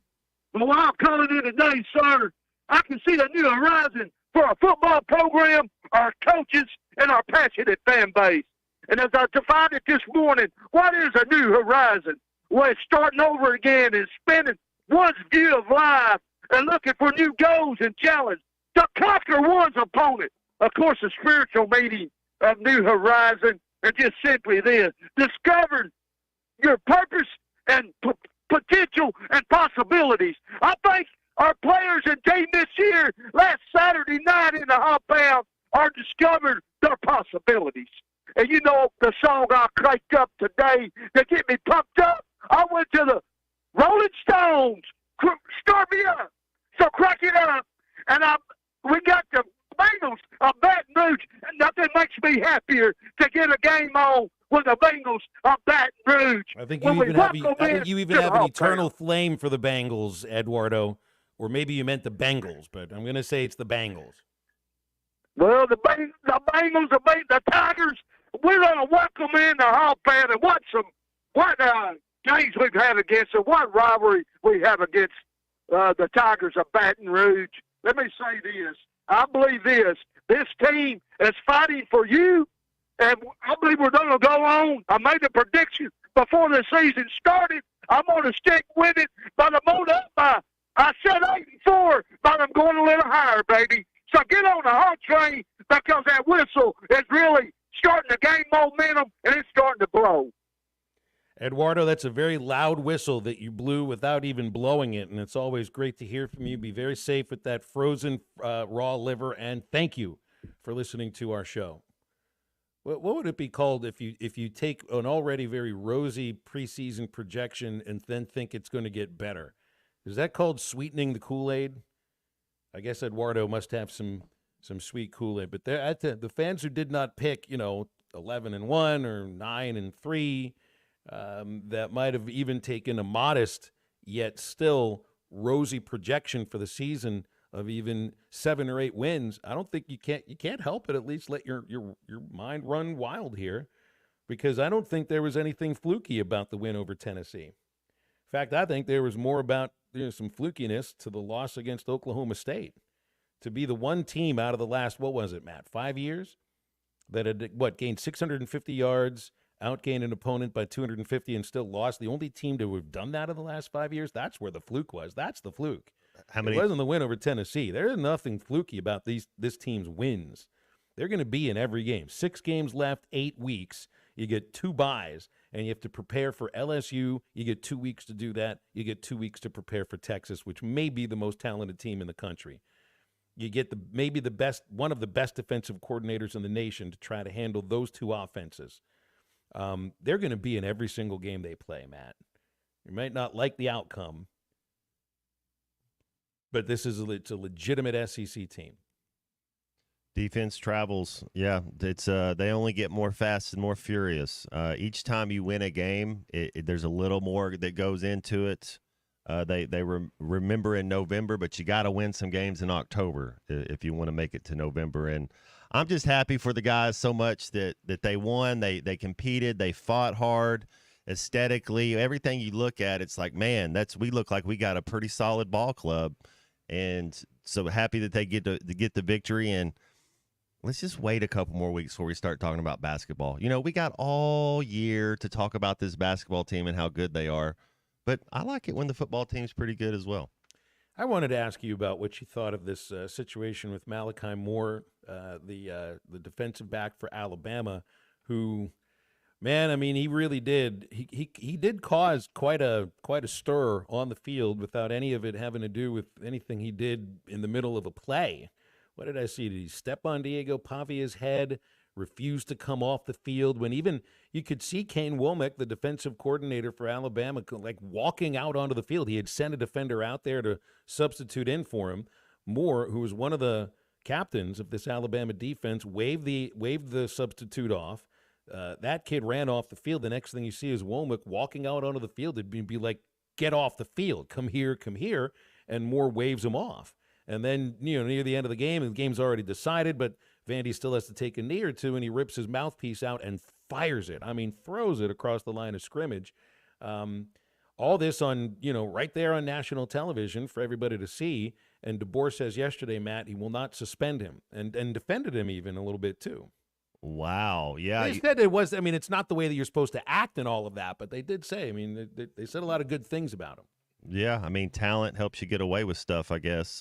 There was a goalkeeper from Chelsea, and they were getting ready to go to a penalty shootout, and so the manager goes to substitute him, and he sends the other goalkeeper up to the line. That goalkeeper just waved him off and acted like he didn't know what he was talking about. He plays for a different team now, like that. I've never seen, I'm telling you, you might get a tie. The coach always beats the player. If the coach tells the player to do that, you gotta do what the coach says, unless the coach is fired. And then you can like Salah and Aaron Rodgers. Right. You wonder about that. Do you think Aaron Rodgers? I think he does think about his legacy and how he's going to be perceived in the next 40 years and all that stuff. And it's good for he's earned that. Do you think these Jets years, this kind of deal? Because I know he got hurt last year, but they had all year, everything going on. He didn't make it. They're one game out of first place. There's a disconnect there. Look, I think he's going to be. He's a Super Bowl champion and an MVP in that Super Bowl. That makes it a special career, independent of anything else. But I still think that there's going to be that thing that it's like always with Marino at the end of his career, and all these years later, you're like, what? He only got to one Super Bowl? How did that happen? One of maybe the greatest quarterback of all time in terms of everything you wanted to be as far as a quarterback, but only made it there once. And you got to feel the same way about Aaron Rodgers, who may even be better than Marino, and has only been to one Super Bowl, and it doesn't make sense. And Marino didn't. I don't think he had, like, we remember him for the Isotoner commercials and being on Inside the NFL and being a very marketable kind of a star. Rodgers, I think, will be remembered more for ayahuasca and silent retreats and. And for all the other things that he's gone on Pat McAfee and spoken about. I think he'll be remembered a little bit. It's like people remember what Steve Carlton was like. Carlton was a weird dude. One of the greatest pitchers, if not the greatest left-handed starting pitcher of all time, but just incredibly weird. And I think that's also how he's remembered, and I think Rodgers will be remembered the same way. I don't know if Carlton ever won a tug of war with a manager and got a guy fired during his career, but it does seem like this was I don't know if power struggle isn't the right thing. It's just if it ain't working out between a coach and a quarterback, who are you paying more? That's right. Even though he's only going to be there for another year at most, but that's an interdivision opponent for Alyssa Orange, so maybe she'll. It just happened today, but we'll see what she thinks. Alyssa Orange from Pig Trail Nation joins halftime right after this. Good luck with your layoffs, all right? I hope your firings go really well. This is halftime. We'd like our program to reflect our state, the great state of Arkansas. Loyal, tough, hardworking. One of our goals every year is to make the state of Arkansas proud of the football team. In my office is a sign that says you're not coming to play for the University of Arkansas, you're coming to play for the state of Arkansas. Listen to every Razorback football game this season right here on ESPN 95.3 and hitthatline.com. It's that time of year again. The Greater Fort Smith Association of Home Builders Parade of Homes is right around the corner. For 2 weekends, October 4th through the 6th and October 11th through the 13th, you can tour stunning homes featuring innovative designs and cutting-edge craftsmanship from noon to 5. And don't miss this year's Showcase Home, open every day from noon to 5 for the whole parade. For the Parade of Homes map, a list of sponsors, and this year's online digital magazine with the details for each home, go to FortSmithHomebuilders.com. Tommy Kraft here. When it came time for new gates and some fence repairs at my home, the Fence Man was my first call. The Fence Man does it all, from large commercial jobs to small residential repairs. Wood privacy fence, vinyl fence, commercial or residential chain link, even custom wrought iron fencing. 479-782-3936. 18 months, same as cash financing with approved credit is now available. If it involves fencing, the Fence Man does it. The Fence Man. He ain't afraid of no work. 479-782-3936. Why do people love Shamrock Liquor Warehouse? Simple. They've got it all. 70 years in business, 15,000 square feet of choices. They buy in volume so you can save. What else? How about the largest selection of everything? Shamrock's got it. Special orders? Shamrock's got it. Convenient drive-through, open 6 days a week? Shamrock's got it. Need a keg for your party? Shamrock's got it. Load up at Shamrock Liquor Warehouse at the corner of Midland and Riverfront Drive in Fort Smith. The Newmeyer family is a mainstay in Fort Smith, and their newest restaurant, the Whippoorwill, has so much to offer. Friday night catfish, good. Tuesday nights, kids 10 and under eat free with an adult meal purchase. Don't forget about Whippoorwill for every Hogs game with their massive projection screen. For catering options, call 479-769-2095. Newmeyer's Whippoorwill Restaurant, now a part of the Newmeyer family. At Our Best Bank, we believe in the power of community.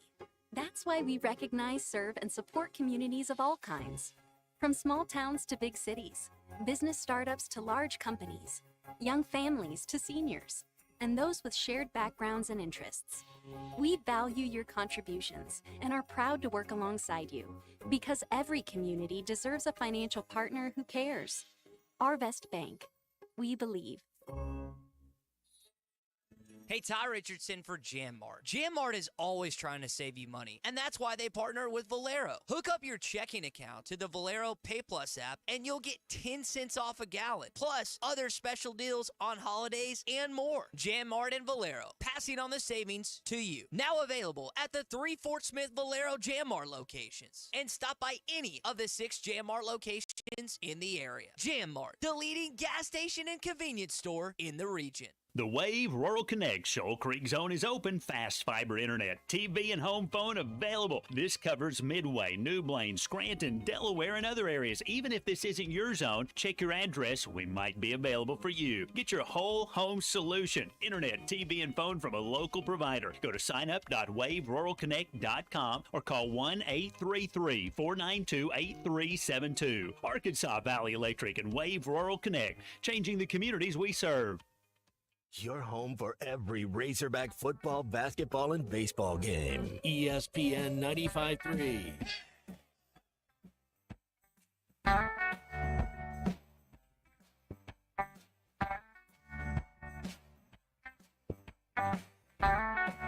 Well, I knocked to a window, leave her a note. Will you call me? At the back of the grove, all the trees were in bloom. That sweet smell in the air. We were trembling together. We were young, we were scared, yeah. True love, hard to find. Make sure to follow Halftime on Twitter at HitThatLineAR and on Facebook and Instagram at HitThatLine. Call or text 877-377-6963. Now back to Halftime with Phil Elson and Matt Jones. Alyssa Orange with us from Pig Trail Nation on this Tuesday afternoon on Halftime. Alyssa, we missed you last week. Glad that you made it back safely. It's good to have you back. How are you?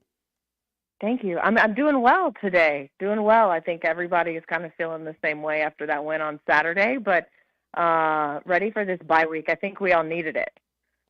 That's legit. I think physically maybe the team could use it as well. Do we know anything about the Taylon Green's knee? It's just been 3 days since, but that's the question that's the most unanswered right now. Do you got any info? I wish I did. I had some people text me of like, what about Taylon Green? Where's your insider knowledge? And I was like, I don't know anything about it. And I don't think we're going to know anything about Taylon until Wednesday when Sam Pittman jumps on the SEC teleconference. And I'm sure it's going to be one of the first questions he gets asked. But I also think you have to look at, he was able to go back out there and then they took him out. But you hope that that's a sign that it's not serious and that a week of rest, 2 weeks of rest can get him ready to go for this LSU game in 2 weeks. Well, what we were talking about the backup quarterback coming in a little bit and just the gravity of the situation kind of being cold. What would you give him a grade, Singleton, for coming in and how he managed the offense going forward? Yeah, I loved him coming in there and being able to have some success. And I think everyone just kind of breathed a sigh of relief and said, oh my God, finally Arkansas has a backup quarterback that they can rely on, because it's been a while since we've had a guy who could come in and do what Malachi was able to do. And it was shaky at first, and I understand. I think, he was able to really settle in a little bit there in that third possession that he was out there for, and obviously that led to a touchdown. But he's paid his dues. He's been here now about a year and a half, and I know that he really just soaks in everything that Talon gives him and tells him. And he was the same way with KJ. I think he was a sponge for KJ, always sitting beside him from what I heard in the quarterback room last year, and really just trying to soak up as much as he can. And so for him to go out there and do what he did, and I think you also have to give credit to Braylon Russell. He was a big part of that touchdown drive too. You got to commend him for that. And hopefully it's a sign that regardless of what Talon Green's status is, Malachi Singleton's a guy that this team believes in when he's out there. And that's good too. I mean, you never really felt that with Malik Hornsby. And so it's good to see that with Malachi Singleton. So you're deeper at quarterback than you were the last couple of years, and I think defensively it's pretty obvious. This is as deep of as a defense as you've had in a long time. Just it's interesting watching in the A&M game, and the Aggies had their winning drive mostly against second stringers on the defensive line. They put those guys out there again in the same situation against Tennessee: Kiwi Rose, Danny Salee, Charlie Collins, Quincy Rhodes Jr., and they came up big time this time around.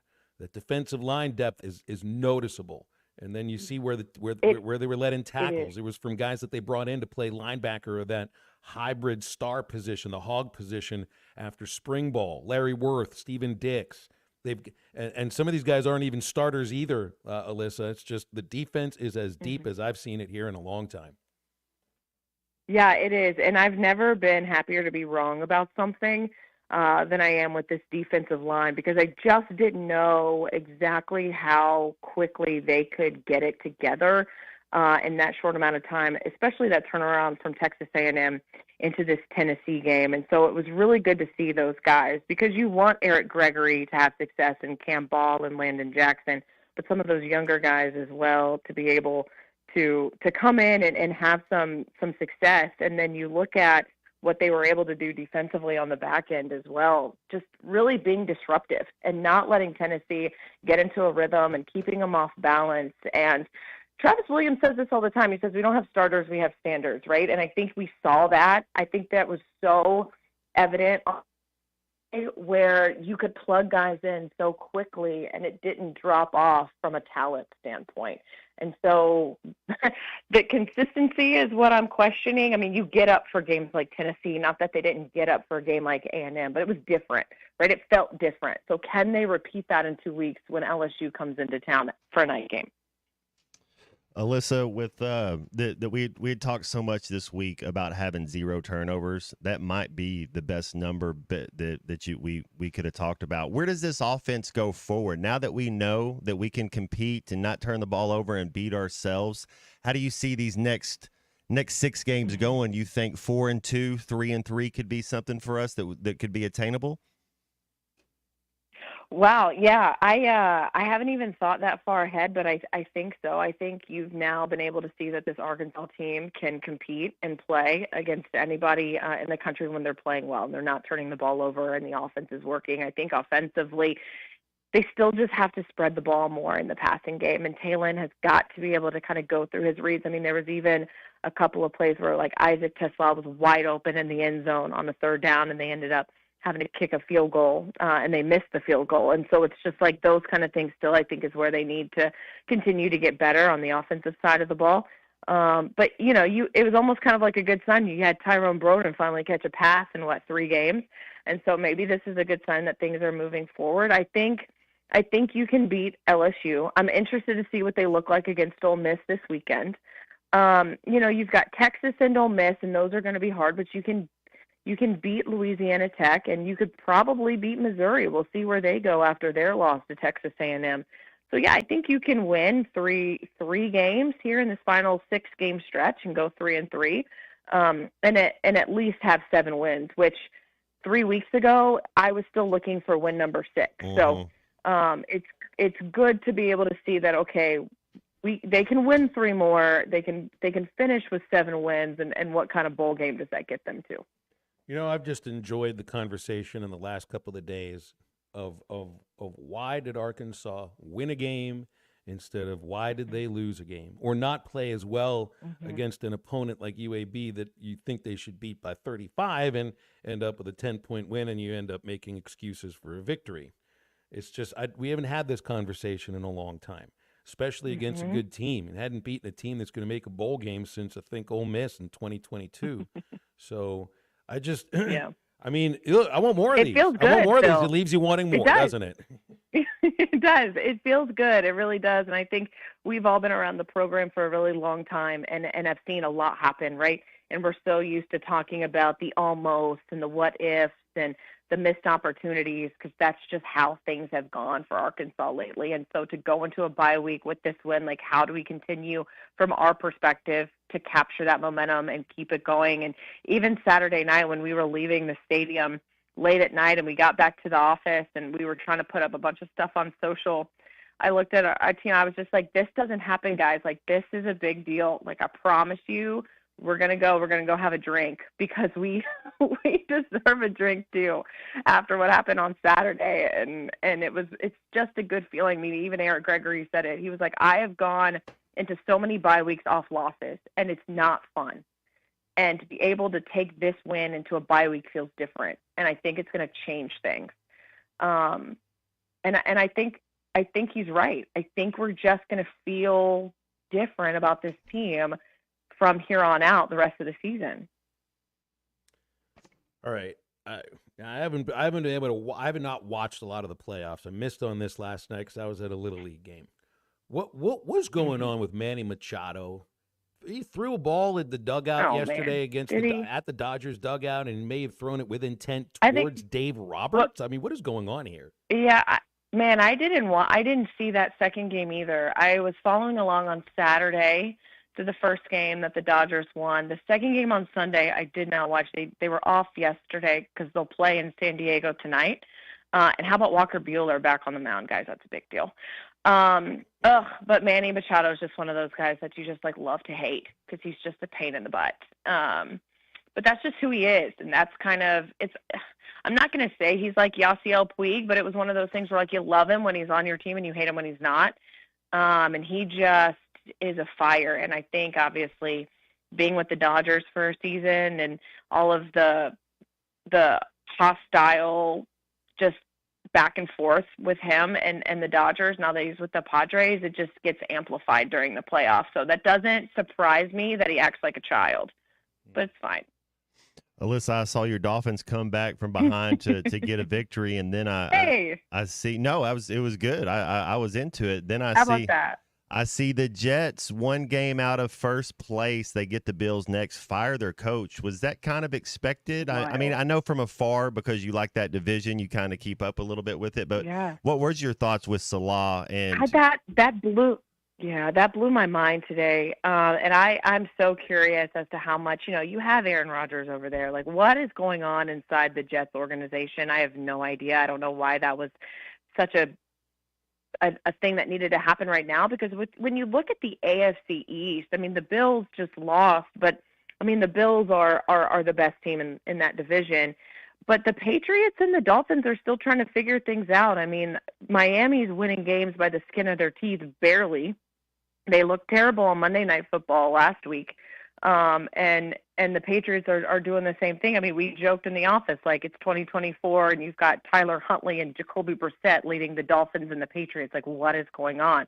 So you would think the Jets could look at the landscape of the AFC East and say, okay, we have an opportunity to win the division this year. And I don't understand why firing your head coach was the right call there. That blows my mind, but I'm not mad about it because I have no love lost for the Jets. So if they want to go and self-destruct, that's fine with me. Okay. Might as well put on his business card quarterback and head coach. Could work right? for him, I'm Jeez. sure. Best Alyssa, of luck to them. Yeah, right. Exactly. Hope that works out for you. I think that's kind of the way you were going at it there. Alyssa, thanks for your time. We'll leave it there. See you. I was going to say see you Saturday, but we won't. We'll just talk again next week, okay? No, I'll see you Tuesday, guys. All right. Thanks, Alyssa. Alyssa Orange, Pig Trail Nation, joins us each Tuesday here on Halftime. Before the break, Reed called in. Let's take Reed's call and see what's going on here. Reed, what's going on? How are you? I'm doing great. Obviously, a great win from Saturday. But one thing I can't get over about Hog fans is, especially after a good win, and we put up good numbers. We struggled in the red zone, but I can't stand Hog fans here. And when you start talking about the rest of our schedule, and we get a bye week, I think LSU is beatable.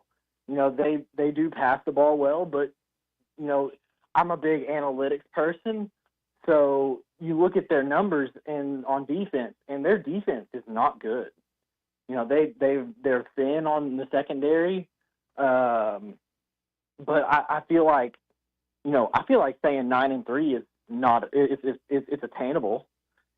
People don't want to believe that, and that's what kind of makes me a little frustrated, because they're still thinking about how this team compared to last year's team. And you just can't do that anymore when you're halfway through the season. Reed, thanks for the call. Do you think there's probably some folks out there that might feel like if they saw what they saw on Saturday against Tennessee, that it's either fluky or that it's a mirage or an oasis, and it's something that only existed that day, that weekend, that opponent, and won't see it again? I think in some people's minds, and it's not the optimists, it's the skeptics. Some of them that would call themselves realists. It's more about skeptical, and they either, they just don't believe that what they saw is what they'll end up seeing again. I think you're obviously in the other category, Reed, and we've heard from the optimists a lot more in the last few days. I feel like the people who, kind of don't want to look on that optimistic side, they don't look at the statistics of, how well is our defense actually playing this year when you do, limit big rushing teams like A&M and, top offenses like Tennessee. Oh, was it just a fluke? I mean, I don't think so. You look at how our defense has done so far through 3 SEC games, and we're holding our own. And if we can do that against some of the top offenses in the country, I think we're going to be all right these last 6 games. Hey, Reed, thanks for calling Halftime today. Appreciate it. It's good to talk to you. And see, I'm with him. I've said this the last couple of days. I think I said it last week as well. Because of the defense, you have a chance to you have a chance. Doesn't mean you're going to, but you have a chance to win every game you play. But it is college football. And college sports, man, you get a lot of amplitude between your good performances and your bad performances, and sometimes one follows the other. It is really difficult to predict these things. Stay with Halftime. We'll be back right after this break. His mama named him Clay. I'm going to call him Clay. You can now download our new app in the iTunes or Google Play Store. Listen anytime and anywhere on your favorite mobile device. Just search Hit That Line now. The Arkansas Scholarship Lottery is ultimately all about fun. So is the new Ultimate Riches Scratch-Off ticket. It's loaded with over $3 million in prizes of $100 or more, all the way up to the ultimate prize, $200,000. You could be the first to win it all. Try the Ultimate Riches Scratch-Off game new this October at local lottery retailers. Have fun. Call 1-800-522-4700 for Problem Gambling Helpline. Whether you own a local business or a global one, you know that these days, generating growth is a challenge. By teaming with Bank of America, you'll not just stay ahead of the curve, you'll move it. With access to experts, award-winning insights, and business solutions so powerful, you'll make every move matter, locally and globally. Visit bankofamerica.com/banking for business to learn more. What would you like the power to do? Copyright 2024 Bank of America N.A. This is Halftime. TGI Fridays on Rogers Avenue in Fort Smith now has meal deals starting at $9.99, which includes an entree, side, and fountain drink. Try their delicious 6-ounce sirloin served with seasoned fries for $15.99. The Bacon Ranch Chicken Sandwich with seasoned fries, $11.99. Chicken Caesar Salad for $10.99 and more. Their meal deals also include tasty chicken fettuccine Alfredo served with garlic breadsticks for $12.99 and a cheeseburger with seasoned fries for only $9.99. TGI Fridays, I-540 and Rogers Avenue, Fort Smith. It's that time of year again. The Greater Fort Smith Association of Home Builders Parade of Homes is right around the corner. For 2 weekends, October 4th through the 6th and October 11th through the 13th, you can tour stunning homes featuring innovative designs and cutting-edge craftsmanship from noon to 5. And don't miss this year's Showcase Home, open every day from noon to 5 for the whole parade. For the Parade of Homes map, a list of sponsors, and this year's online digital magazine with the details for each home, go to FortSmithHomebuilders.com. Arkansas Fuel Injection in Fort Smith has been providing quality work for all new and rebuilt diesel pumps and injectors for over 25 years. They are a certified diesel shop with a team of quality technicians that ensure the highest quality workmanship and warranties all their work. They are open Monday through Friday 8 to 5 and has emergency service available 24 hours a day. For all your diesel pump, fuel injection, and parts need, stop by Arkansas Fuel Injection, 6300 South 29th Street, Fort Smith. Call them today at 1-800-817-7709. Arkansas Fuel Injection. Remodeling your bathroom? Don't let your imagination be limited by out-of-the-box shower doors or tub enclosures. Arkansas Glass and Mirror is your local source for all things glass, including plexiglass, mirrors, and shower doors since 1964. Arkansas Glass and Mirror has more selections, better prices, and the experience to help you build the shower of your dreams. They also have the only showroom in the area to help you create those dreams. Professional installation and professional service. Only at Arkansas Glass and Mirror, 1316 South Zero, Fort Smith, or online at arkansasglassandmirror.com. The best things in life never change. They just get better, like Hardee's Original Bag, just $6.99. Loaded with fries, a drink, and 2 full-size favorites. A juicy charbroiled double cheeseburger, melty hot ham and cheese sandwich, or crispy hand-breaded chicken tender wrap. Choose any 2 plus fries and a drink, all only $6.99. Hardee's Original Bag, loaded with handcrafted goodness. It's the greatest meal deal for your buck. Available for a limited time at participating restaurants. Hanging with Danny Cobb at American Welding Laboratories. Danny, tell us about the school. Well, Tommy, we're going on 3 years in operation. We teach all aspects of welding, from stick welding all the way to combination pipe. So how's the job market these days? Job market's wide open, whether you want to stay local or hit the road. As a licensed institution, we have access to many grants, including the GI Bill now. Great. How do we get started? Come by 4400 South 16th, take a tour, talk to our instructors. It's American Welding Laboratories. Find out more at theweldinglab.com. Your home for every Razorback football, basketball, and baseball game. ESPN 95.3.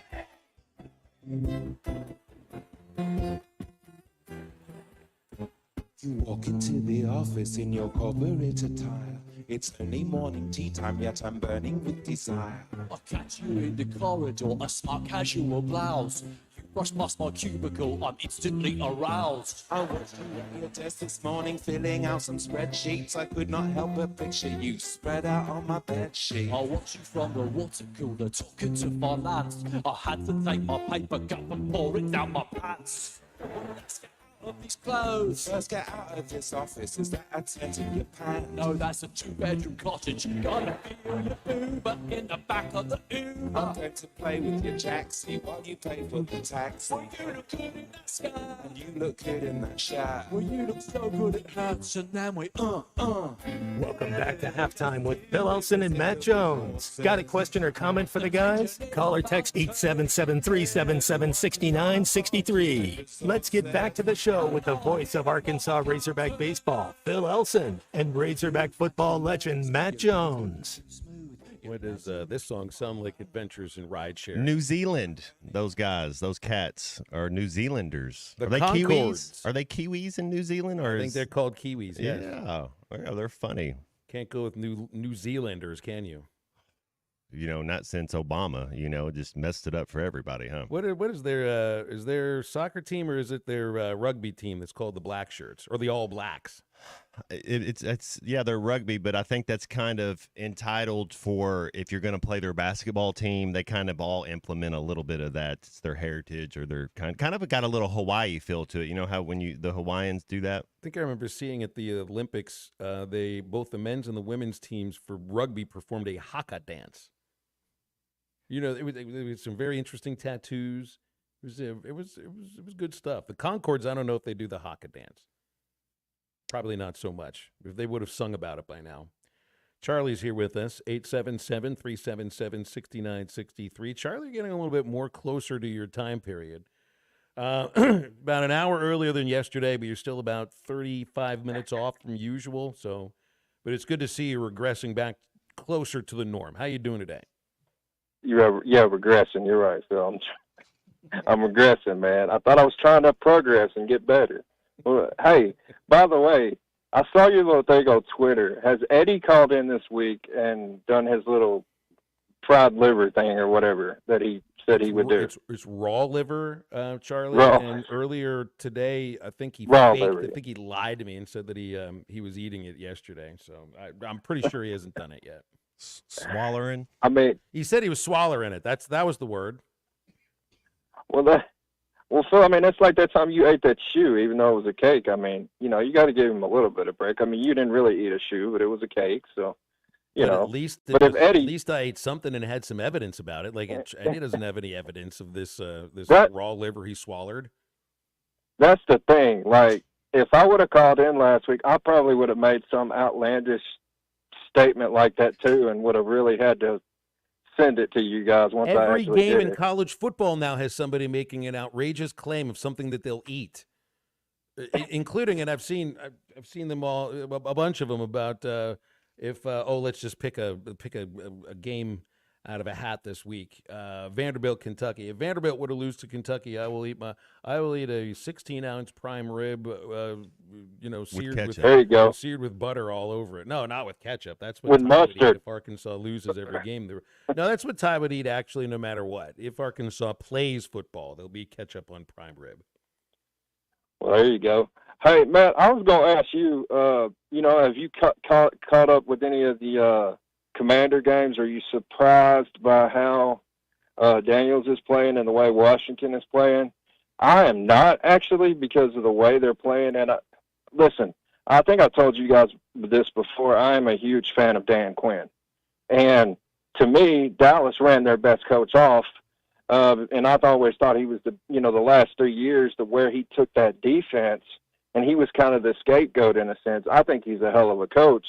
And for them to be 4-1, I don't even think they have the best talent overall as a team. But Dan Quinn, man, he can coach. He's got those dudes believing. I just wondered if you caught any of their games. And also with Daniels, we talked about him early on as a passer, kind of struggling.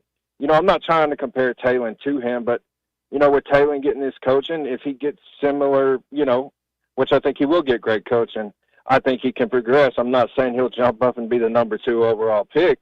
But one of the things that I like is they're also really kind of easing him along there with the offense. Cliff Kingsbury is. So I just wonder what you thought about him and how he's playing. You too, Phil. Anyways, y'all have a good one. Charlie, thanks. Matt, batter up. What do I'm you think? 100% surprised. Not that the kid's not talented, but the way he's going about it. I mean, I think he's the front runner for Offensive Rookie of the Year. No question. Now, you look at who the Commanders, the Redskins have beaten, Phil, they haven't beat a playoff team yet. They haven't beat anybody who's going to the playoffs.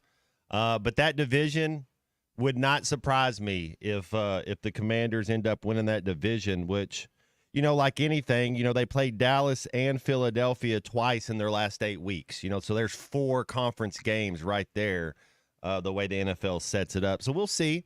We'll see how they battle, and we'll see their bye week is week 14, so that'll be kind of interesting to see where the Redskins are going into week 14. Just looking at who they got, Baltimore is going to show you who you got, and that's their next game. But after that, Carolina, Bears, Giants.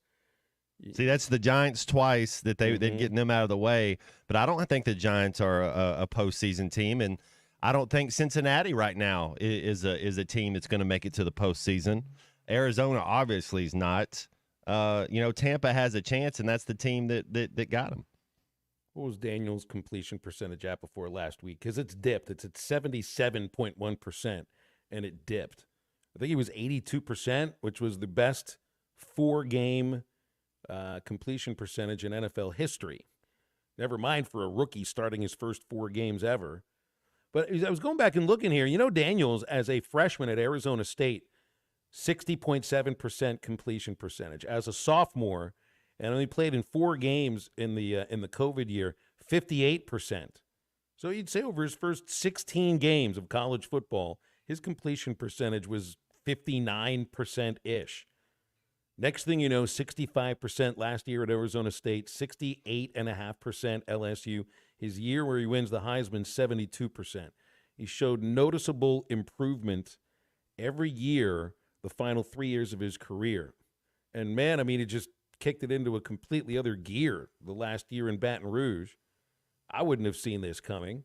I don't think anybody would have seen this coming specifically. Right now, he is the jewel of the quarterbacks of the 2024 draft. At least right now, through the first 6 games of those players' careers, he's the jewel.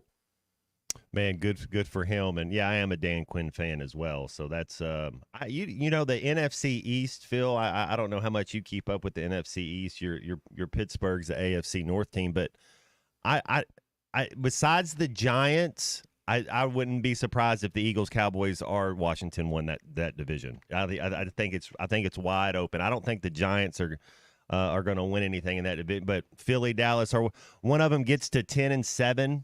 Is in 17 games schedule now. You know, I think that might win that division right there. I think Dallas showed a lot with their late night win at Pittsburgh. Hey, that was big defense. They needed big that drive at the end. Oh, they needed that. I mean, that drive at the end was huge, and they got a little bit lucky when Dak, or it wasn't Dak, I forget the running back that tried to leap in. Landon Roberts knocks it out. You had a fumble at the 5-yard line. That was luck recovering that thing. That was the difference maker, but you still had to make one more play, and boy, it was a great play at the end of that. I thought that was huge for Dallas. So you think that the NFC East could be the football version of the American League Central, where 3 teams get to the final, well, not the final, but the second round of the playoffs, and not a division where you would have seen that coming either. I did not think the Commanders would be a playoff team. No, I did not. I would have put it between the Eagles and the Cowboys, both of them making the playoffs. But you're right. Maybe you get 3 of them there. Dallas, though, they have more points against and they have more points for so far. That's what's scary to me. We're talking about Arkansas and this defense, and it gives you a chance. You can travel. You stop the run. I take back. Dallas isn't winning that division. They're not going to get enough stops. It'll be Washington or Philly win that division. 877-377-6963 for calls and texts on halftime. Hey, the Big Fall Sale is starting at Crabtree RV Center on Thursday. It runs Thursday through Sunday this week at Crabtree RV Center, right where I-40 and I-49 come together beside the Cracker Barrel. Special deals on RVs and trailers, door prizes as soon as you walk in. Any questions you've got about your adventures for you and your family, the experienced, knowledgeable staff on hand, they're going to answer all those questions, help you pick the perfect RV or trailer for your family. Crabtree RV, it's the Big Fall Sale Thursday through Sunday at Crabtree RV Center and also online at crabtreerv.com. Stay with halftime, back to wrap up the second hour after this break. We couldn't do diddly poo offensively.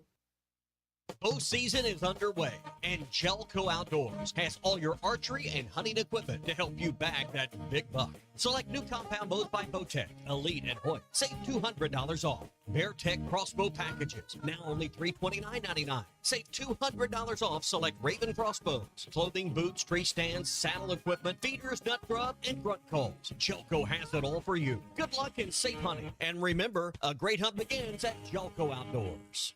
The Wave Rural Connect Shoal Creek Zone is open. Fast fiber internet, TV, and home phone available. This covers Midway, New Blaine, Scranton, Delaware, and other areas. Even if this isn't your zone, check your address. We might be available for you. Get your whole home solution. Internet, TV, and phone from a local provider. Go to signup.waveruralconnect.com or call 1-833-492-8372. Arkansas Valley Electric and Wave Rural Connect, changing the communities we serve. Have you been to the River Valley's only multi-sport facility? Then let's hang out. The Hangout in Fort Smith is the only sports facility that offers indoor tennis and pickleball, indoor and outdoor basketball, and has now added multiple soccer fields. Soccer leagues are forming soon. Did you know the Hangout also has an 8,000 square foot fitness center with bar, yoga, HIIT, and Pilates classes? The Hangout, 5400 Gary Street, or thehangoutfs.com. Fitness, sports, and more. Let's hang out. Whether it's torque, horsepower, or just extreme work, diesel trucks do their job. But when your diesel truck needs maintenance or repair, it's time to head to Extreme Diesel. Everything from standard maintenance to extreme repairs, including injector testing. Extreme Diesel delivers. They have the tools and service for your Cummins, Duramax, or Power Stroke. You trust your truck to deliver on your needs, and you can trust your truck at Extreme Diesel. 6630 Alma Highway between Van Buren and Alma. Check them out on Facebook or give them a call at 651-3363. They're bilingual, now offering CP4 solutions for both Chevy and Ford. Some days you hit snooze, but not today. Today you have to go on a run to get burgers for the tailgate. You've got to haul something heavy, a cooler stocked with Bud Light. When you've got beer and football, nothing is hard, until the other team scores. Bud Light, easy to drink, easy to enjoy. Enjoy responsibly. 21 plus. Copyright 2023 Anheuser-Busch Bud Light Beer, St. Louis, Missouri. The tailgating scene on a perfect fall day in the natural state. Calling the Hogs with 75,000 plus as the Razorbacks run through the A. And all the things you love about football game days are near. Football season tickets are now on sale for marquee matchups against LSU, Ole Miss, and longtime rival and new SEC foe, Texas. Slant, caught, touchdown, Arkansas. Experience game day on the Hill and secure your seat and tailgating space by visiting ArkansasRazorbacks.com or by calling the Hogs at 800-982-HOGS. Celebrate your pastor at the Solid Rock this month. October is Pastor Appreciation Month, and to help you celebrate, the Solid Rock is giving you a $5 gift card to give to your pastor with any purchase of $50 or more. And while you're there, be sure to check out the wonderful assortment of items that would make great pastor appreciation gifts. Celebrate Pastor Appreciation Month at the Solid Rock, the store that honors Christ all year long, off South 74th near Sam's Club. Walk-Ons is always a win, whether it's for a post-game celebration, drinks with the crew, or an easy weeknight dinner. Walk-Ons has you covered. Scratch-made dishes, wall-to-wall TVs, craft beers and cocktails. Dig into their mouth-watering menu items like po' boys, gumbo, and voodoo shrimp, plus fan favorites like juicy burgers and fresh salads. Find your nearest location in Rogers, Fayetteville, Fort Smith, Conway, and Little Rock, or order online or in the app. Walk-On Sports Bistro for the win. Your home for every Razorback football, basketball, and baseball game. ESPN 95.3.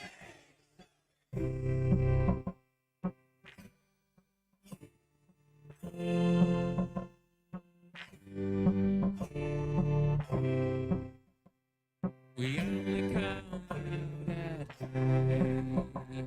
We only come out at 5. The days are much too bright.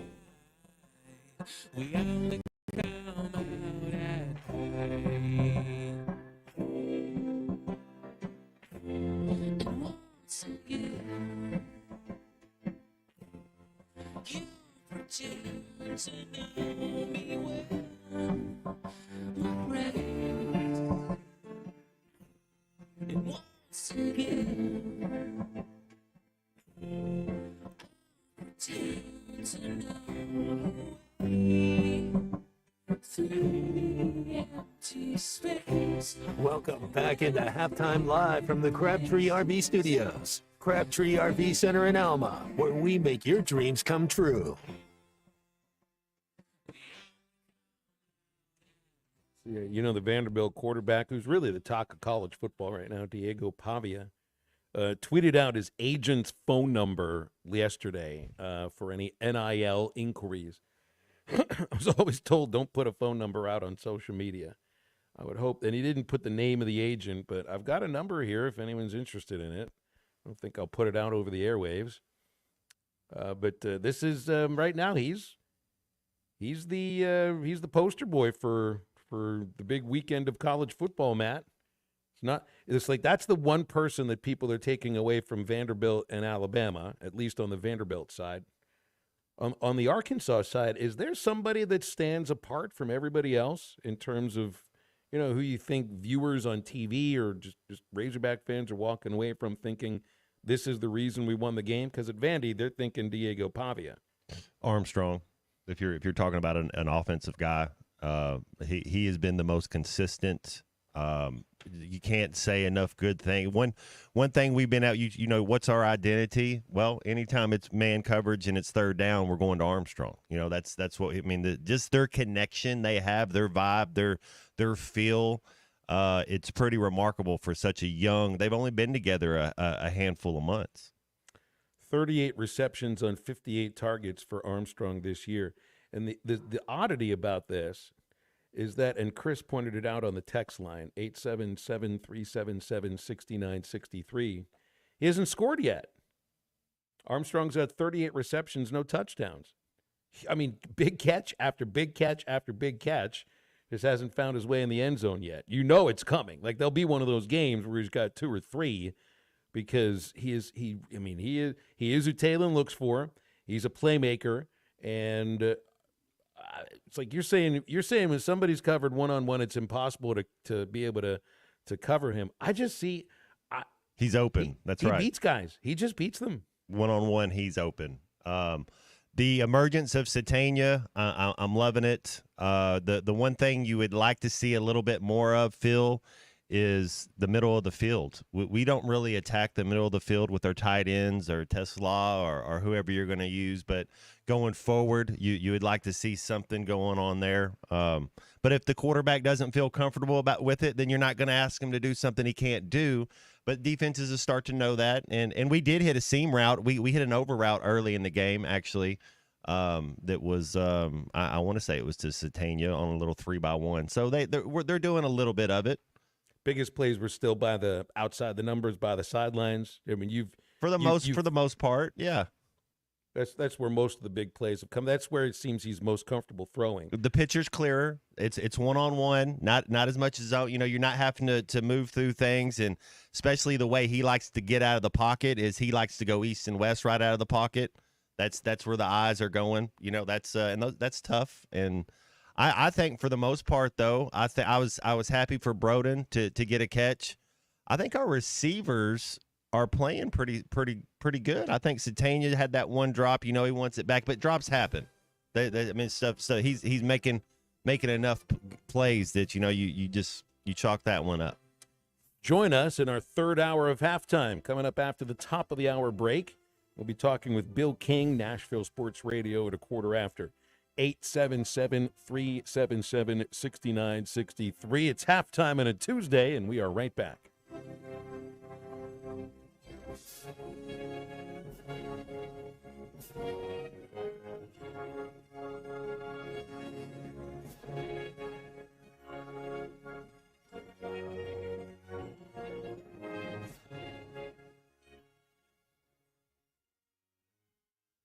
In the communities we serve, we know your energy is best spent on the things you enjoy. That's why we're helping you save your energy with natural gas. More efficient than other energy sources, save your energy for cheering on the Hogs. Be tailgate ready with your natural gas-powered outdoor grill. Enjoy fast, cozy comfort from your natural gas fireplace when ball games get chilly. At AOG, we know your Razorback pride runs deep. Ours does too. And so does our commitment to caring for the communities we serve with Always On Energy. Visit AOGC.com. Ladies and gentlemen, Adventure Dave will be attempting his greatest stunt yet. He will jump over 100 boats, ATVs, cars, and trucks, all at Adventure Oklahoma in Roland, brought to you by Auto Finders. Here he comes now. Adventure Dave, why did you choose Adventure Oklahoma for this stunt? Well, Tom, Adventure Oklahoma is your one-stop shop for adventure. Plus, no one else would let me jump over their boats and ATVs. Adventure Oklahoma by Auto Finders has it all. Brand new, used, that's right. CF Moto, Arctic Cat, and Segway side-by-sides and ATVs, all with a free 5-year warranty. Only offered by Adventure Oklahoma. Plus, G3 boats, Suncatcher pontoons, and Falcon bass boats with delivery up to 100 miles away. The lowest priced pre-owned vehicles in the area with 90 days to your first payment. That's right. Now, if you'll excuse me, I have a date with Destiny. Yes, and what a jump it will be. No, the jump is tomorrow. This is Destiny. See y'all later.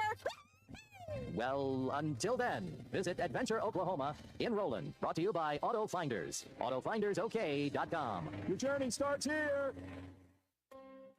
Award-winning barbecue is always at the Links at Chaffee Crossing. Whether it's ribs, pork, brisket, or chicken, they can satisfy any appetite. Enjoy daily food and drink specials while you watch the games on one of several TVs. The Links at Chaffee Crossing is here and always ready to serve you the best barbecue in the River Valley. The Links at Chaffee Crossing next to Deer Trails Golf Course. Come see us.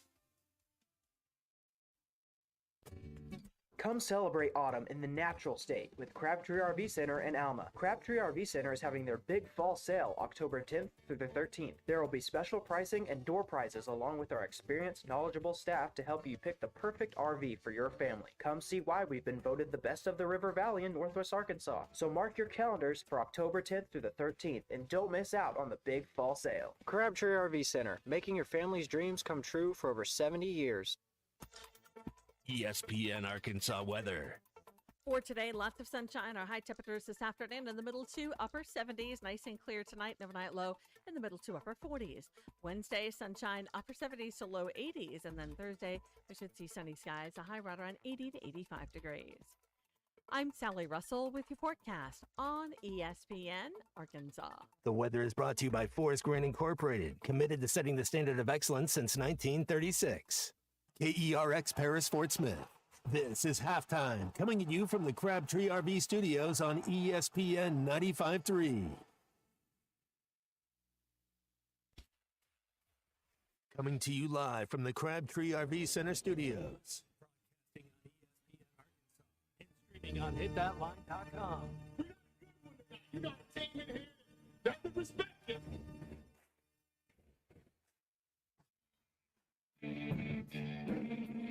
If I'm all right. Why can't they dominate? And we not doing it. We're going to go get one and celebrate on somebody else's field. Well,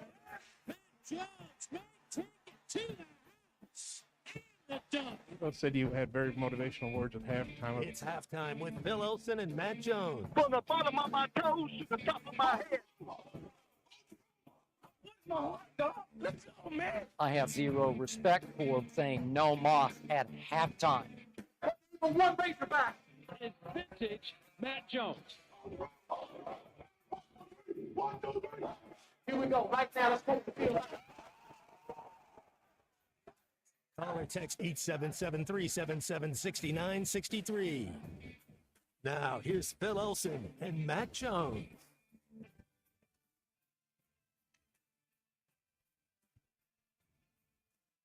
It's our third hour as we continue on ESPN Arkansas, hitthatline.com, and the Hit That Line Now app. Phil Elson, Matt Jones will welcome Colton Little, C45, into the room for the remainder of the show, and Bill King from Nashville Sports Radio about 15 minutes from now.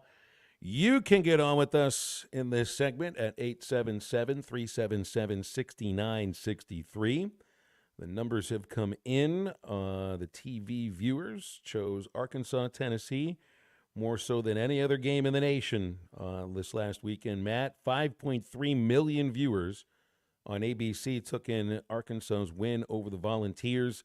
Auburn and Georgia took 4.9 million, second most watched game. Iowa, Ohio State was the third most watched game. It's all Big Ten or ACC, and then there's Big Ten or SEC games, and there's one ACC game that got in the top 10. They're clamoring to watch SEC and Big Ten football, and Saturday, Matt, they were clamoring to watch the Hogs and the Vols. Upsets will do that, won't that? Man, a game we needed. It's tough to win on the road. Yeah, that was I guess marquee matchup. You know, the whole nation's watching. And you put on a show. You know, it wasn't, whatever you want to say, if it was pretty or not pretty or whatever. The thing was, what was pretty was how we competed, how they fought, how they played. They were down 14-3, and I bet you there was a couple people in the back of their mind saying, "Oh no, here we go again." And then there was chances to have excuses all night. Chances to have, we got our backup quarterback in, we got our backup field goal kicker in, we got our backup running. Whatever. No excuses, just produces. 877-377-6963 for calls and texts. Nelson is here. Hey, Nelson, how you doing today? Well, guys, as you know, being a Hogs fan, I'm doing great. Last week was awesome. We had Justin Moore in town, and he put on a big show, and it was wonderful. And then we got to watch what happened with Tennessee. What I liked about it the most was that we left no doubt who was the better team. There was no doubt who was which team had it together that night. Wasn't fluky. It wasn't like, well, they backed into this or lucked into this. it was pretty much from the start, just like it was with Oklahoma State, you know, that we were the team that was the best team on the field. And guys, what I love about this team is we haven't even scratched the surface of what we got, and we've got Taylon Green, Jaquindon Jackson, and Andrew Armstrong. If you look at the statistical leaders, they're all in the top 15 in the country, not of just the SEC. We're talking about in the top 15, top 20 in the country. And we ain't even scratched the surface of what we could be if there wasn't mistakes and if we would hit open receivers. I mean, it's like, guys, this is totally different than what we've been living in. And I, you know, I laid back for a day and just basked in the sun, you know, like a big pig in the sunshine, man, just basking in it. And I really feel like that this team has the potential. I mean, some people are like, well, that's pie in the sky. But if this team just holds course, holds their water, there's no reason we can't get 8 wins this season. In my mind. I'll just hang up and listen to you guys on that. Thank y'all. Nelson, thanks very much.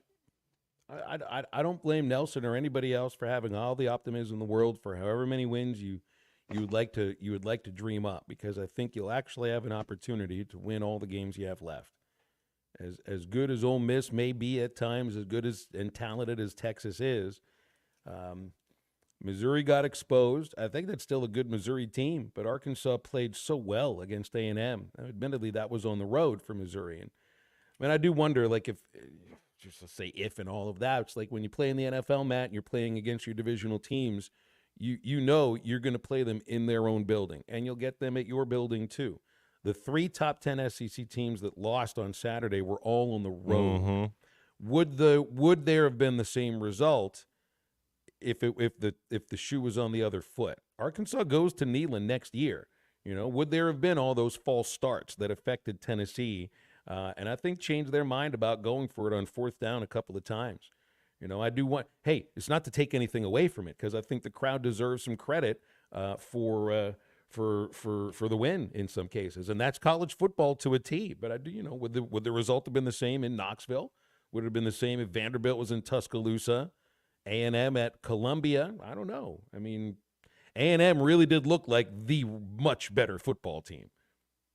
Yeah, they looked tough up front. They looked tough up front when we played them, but that's the key. The home road split. You want to at worst you want to go 2-2 on the road, and you win all your home games, and you're 6-2 in conference play. You know, everything's obtainable, but it's tough to win on the road, and I think that does go into some of the decision making of maybe not going for it at a certain time. And I also think that our defense was giving their quarterback so much issues, and he never really felt comfortable that if you're Heupel, I think he's reading the game as well, knowing it's going to be a low-scoring game. You know, he's like, well, I don't want to do something. You know, they weren't really vibing on – I mean, they had the third quarter where Sampson kind of went off a little bit, and that was about it. That was kind of really what – but through the passing game for Tennessee was very pedestrian. Well, and even the Sampson going off was more just about, I think, 1 or 2 runs. And we caught him from behind. Remember, homie, we had on here and said he's a track guy. You can't catch him from behind. And sure enough, we hawked him down. I meant to ask you this yesterday, so I bring it up today. You'd see from the 3-man front that they would do that little shift to the right just before the snap every once in a while. Now, you know, what is that doing to Nico Iamaleava as a quarterback or the offensive line? I mean, it's the tiniest little shift to the right, less than a foot, but it did seem to cause some confusion.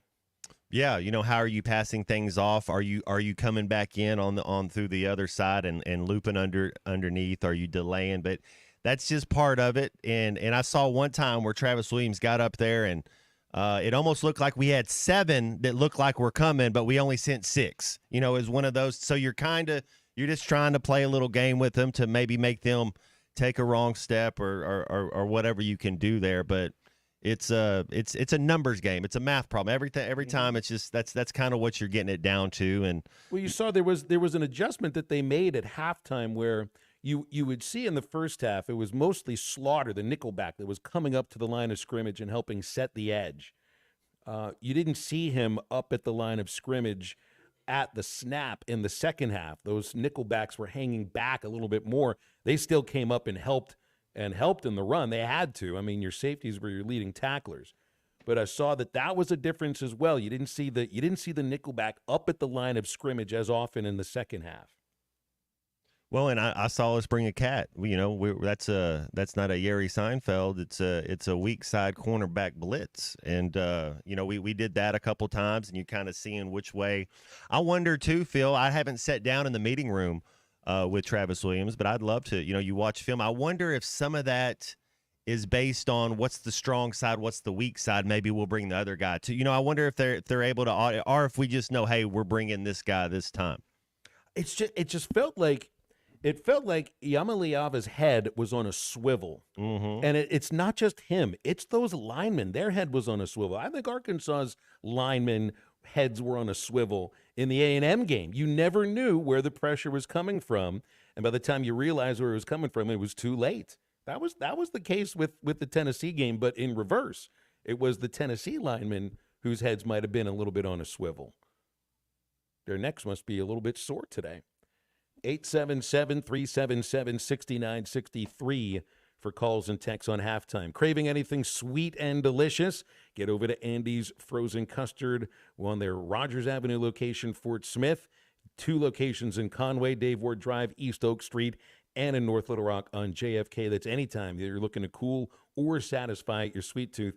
Andy's has you covered with the greatest frozen treats around. And don't forget about the Pick 6 for football weekends. Mix and match 6 of your favorite flavors for the perfect game time treat at Andy's Frozen Custard, Rogers Avenue, Fort Smith, East Oak Street and Dave Ward Drive in Conway, JFK Boulevard, North Little Rock. Andy's Frozen Custard, walk up or drive through, always ready to serve you. And in just a moment, we'll talk with Bill King from Nashville Sports Radio on halftime. Lighten up, Francis. This is halftime. 5 seconds to go. Matt, right side. Three-pointer on the way. No good. Qualls with the dunk at the buzzer. It goes and Arkansas wins. It goes and Arkansas wins. Qualls with a two-hand finish. Arkansas wins the ball game. Listen to every Razorback basketball game right here on ESPN 95.3 and hitthatline.com. Harry Robinson Salisol Ford wants to buy or trade for your vehicle today, and they will give you top dollar. Pre-owned car values are at historic all-time highs, and your car today is worth more than it ever will be again. If you are driving a 2013 model or newer with 120,000 miles or less, bring it to Harry Robinson Salisol Ford, and they'll give you more than any other dealer. Even if you don't want to buy a new car, they'll still buy yours. Harry Robinson Salisol Ford, 1 mile south of exit 308 off I-40 in Salisol. This is Coke Zero Sugar. Could I be the best Coke ever? Try and taste with your ears. Hear those bubbles? Imagine them tingling on your tongue. Fizzy deliciousness. Listen to that cascading liquid. A mouth-watering waterfall. Irresistibly tasty. Zero sugar. Crisp, refreshing, and ice cold. Is Coke Zero Sugar the best Coke ever? Try and decide. Watch every Hog game this season at Joe's Grill and Cantina, your home for half-price apps and taps during every Hog game. With TVs all around the restaurant, you'll have a front row seat for all the action. Half-price appetizers like Joe's Sampler Platter, Ballpark Nachos, Tin Layer Dip, Brisket Nachos, and Mexican Pizza. And ask about Joe's Tailgate Packages to make your football experience even better in the comfort of your home. Half-price apps and taps for every Hog game at Joe's Grill and Cantina, 3400 South 74th Street, across from Harps. Come celebrate autumn in the natural state with Crabtree RV Center in Alma. Crabtree RV Center is having their big fall sale October 10th through the 13th. There will be special pricing and door prizes along with our experienced, knowledgeable staff to help you pick the perfect RV for your family. Come see why we've been voted the best of the River Valley in Northwest Arkansas. So mark your calendars for October 10th through the 13th and don't miss out on the big fall sale. Crabtree RV Center, making your family's dreams come true for over 70 years. This year, we considered hiring an ad agency to help with our marketing. They pitched impressive visuals and a script that was inspiring. And exotic animal mascots to help grab your attention. In the end, we just decided to tell it to you straight. Shelter Insurance has award-winning customer service at affordable rates. Plus, our local agents are there to help you understand what coverage you need. Call Randy Milam in Alma or Brandon Zimmerman in Bartley. Remodeling your bathroom? Don't let your imagination be limited by out-of-the-box shower doors or tub enclosures. Arkansas Glass and Mirror is your local source for all things glass, including plexiglass, mirrors, and shower doors since 1964. Arkansas Glass and Mirror has more selections, better prices, and the experience to help you build the shower of your dreams. They also have the only showroom in the area to help you create those dreams. Professional installation and professional service. Only at Arkansas Glass and Mirror, 1316 South Z Road, Fort Smith, or online at arkansasglassandmirror.com. The tires on your vehicle go round and round, but when they don't, go to Van Alma Tire. They have tires in their name. That's their specialty. Van Alma Tire is all about tires. They have all the name brands and private labels available for you and in stock. So when it comes to getting tires for your ride, it's worth the drive. And financing is available. Ask for details. Whatever your tire need, check out Van Alma Tires on Highway 64 between Van Buren and Alma. Ready to get you rolling on new tires at Van Alma Tire. Your home for every Razorback football, basketball, and baseball game. ESPN 95.3.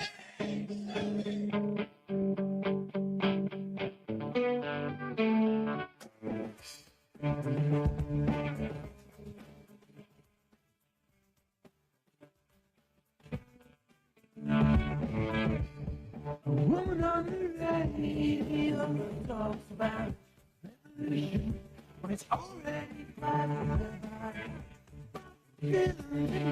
Just the thing about you, it feels good to be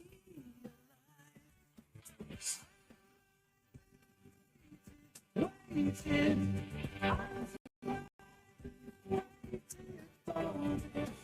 right here, right now.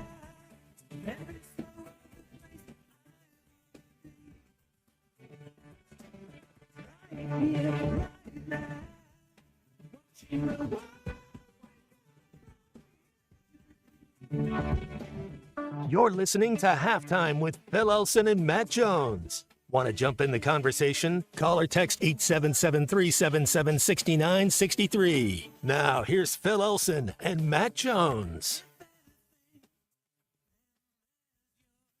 Bill King from Nashville Sports Radio joining us here on Halftime. We get a chance to talk with Bill every Tuesday. He is the king of college football talk, hosting on WNSR from 6 to 9, Monday through Friday. Good afternoon, Bill, and welcome to the world of college football, in which an Alabama loss to Vanderbilt doesn't knock the Crimson Tide out of national championship contention. How do you like this world you live in now?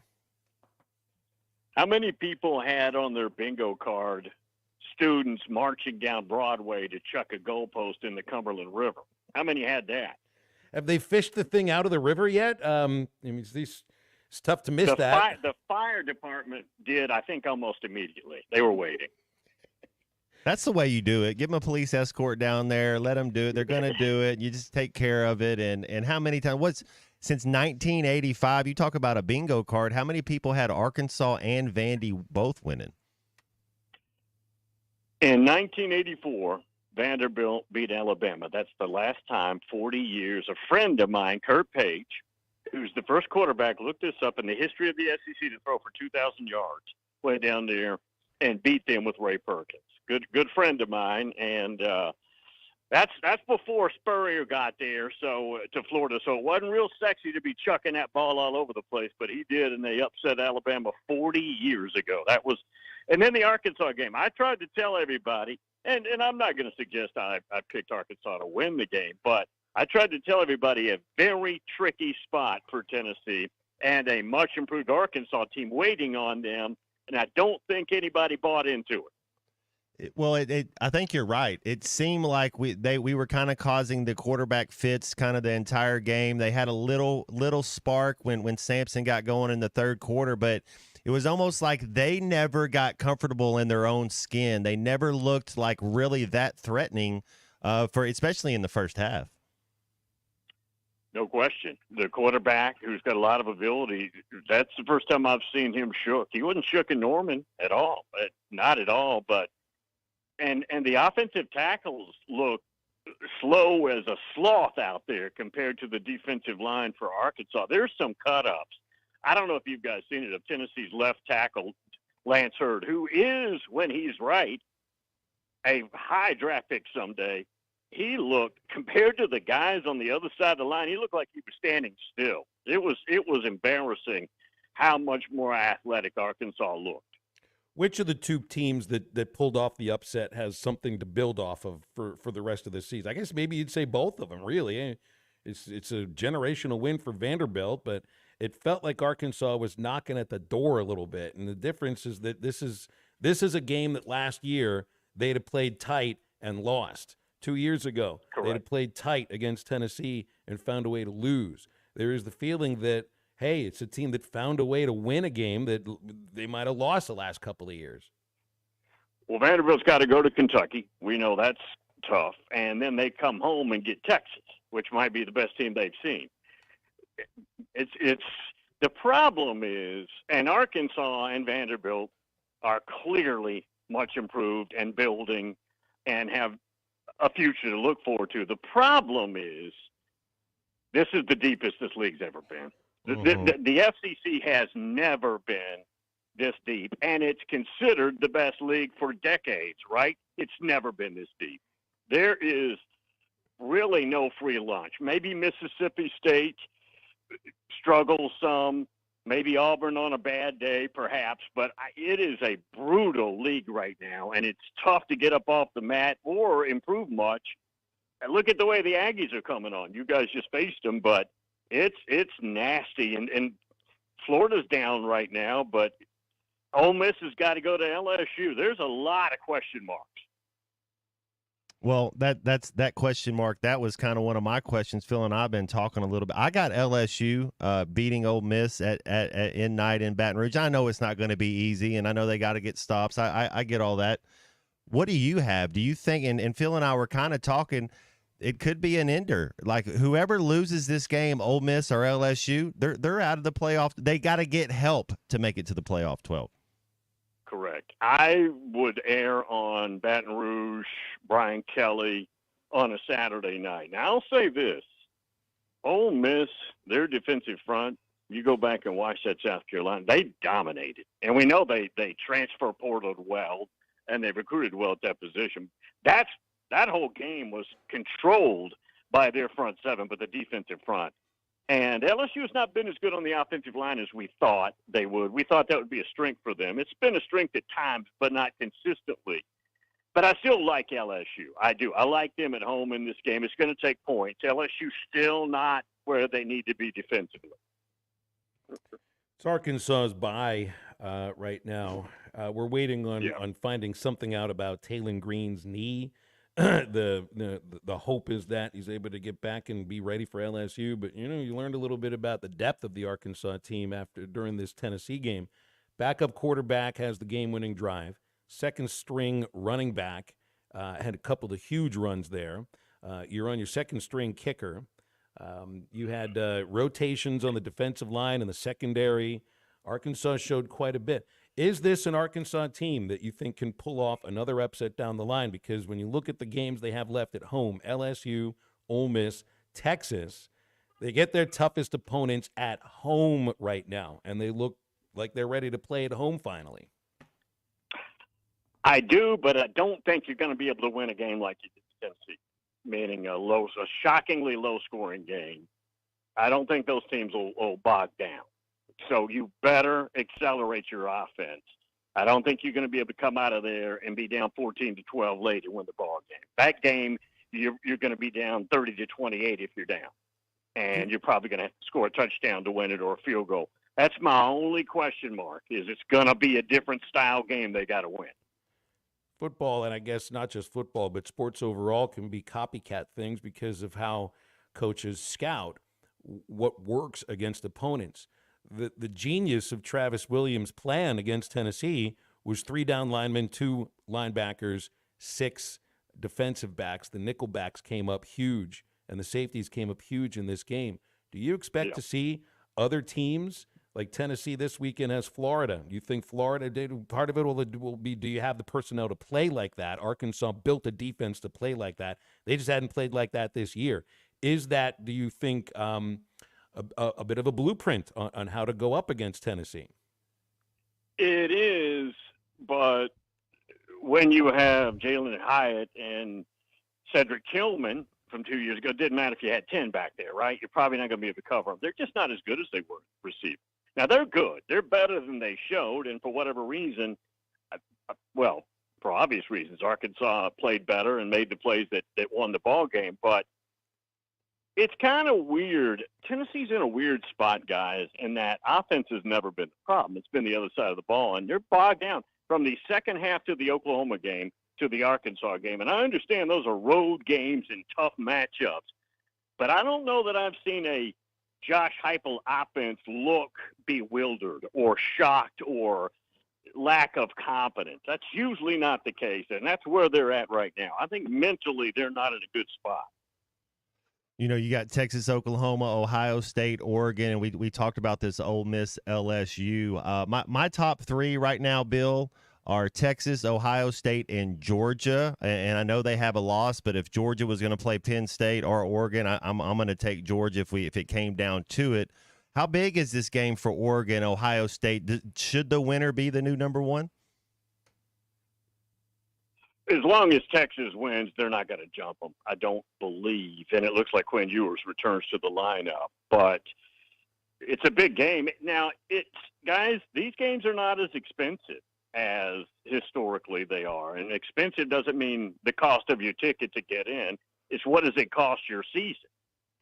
Georgia didn't lose anything the other night when they lost to Alabama. They lost a ball game, but they've got cushion to spare still.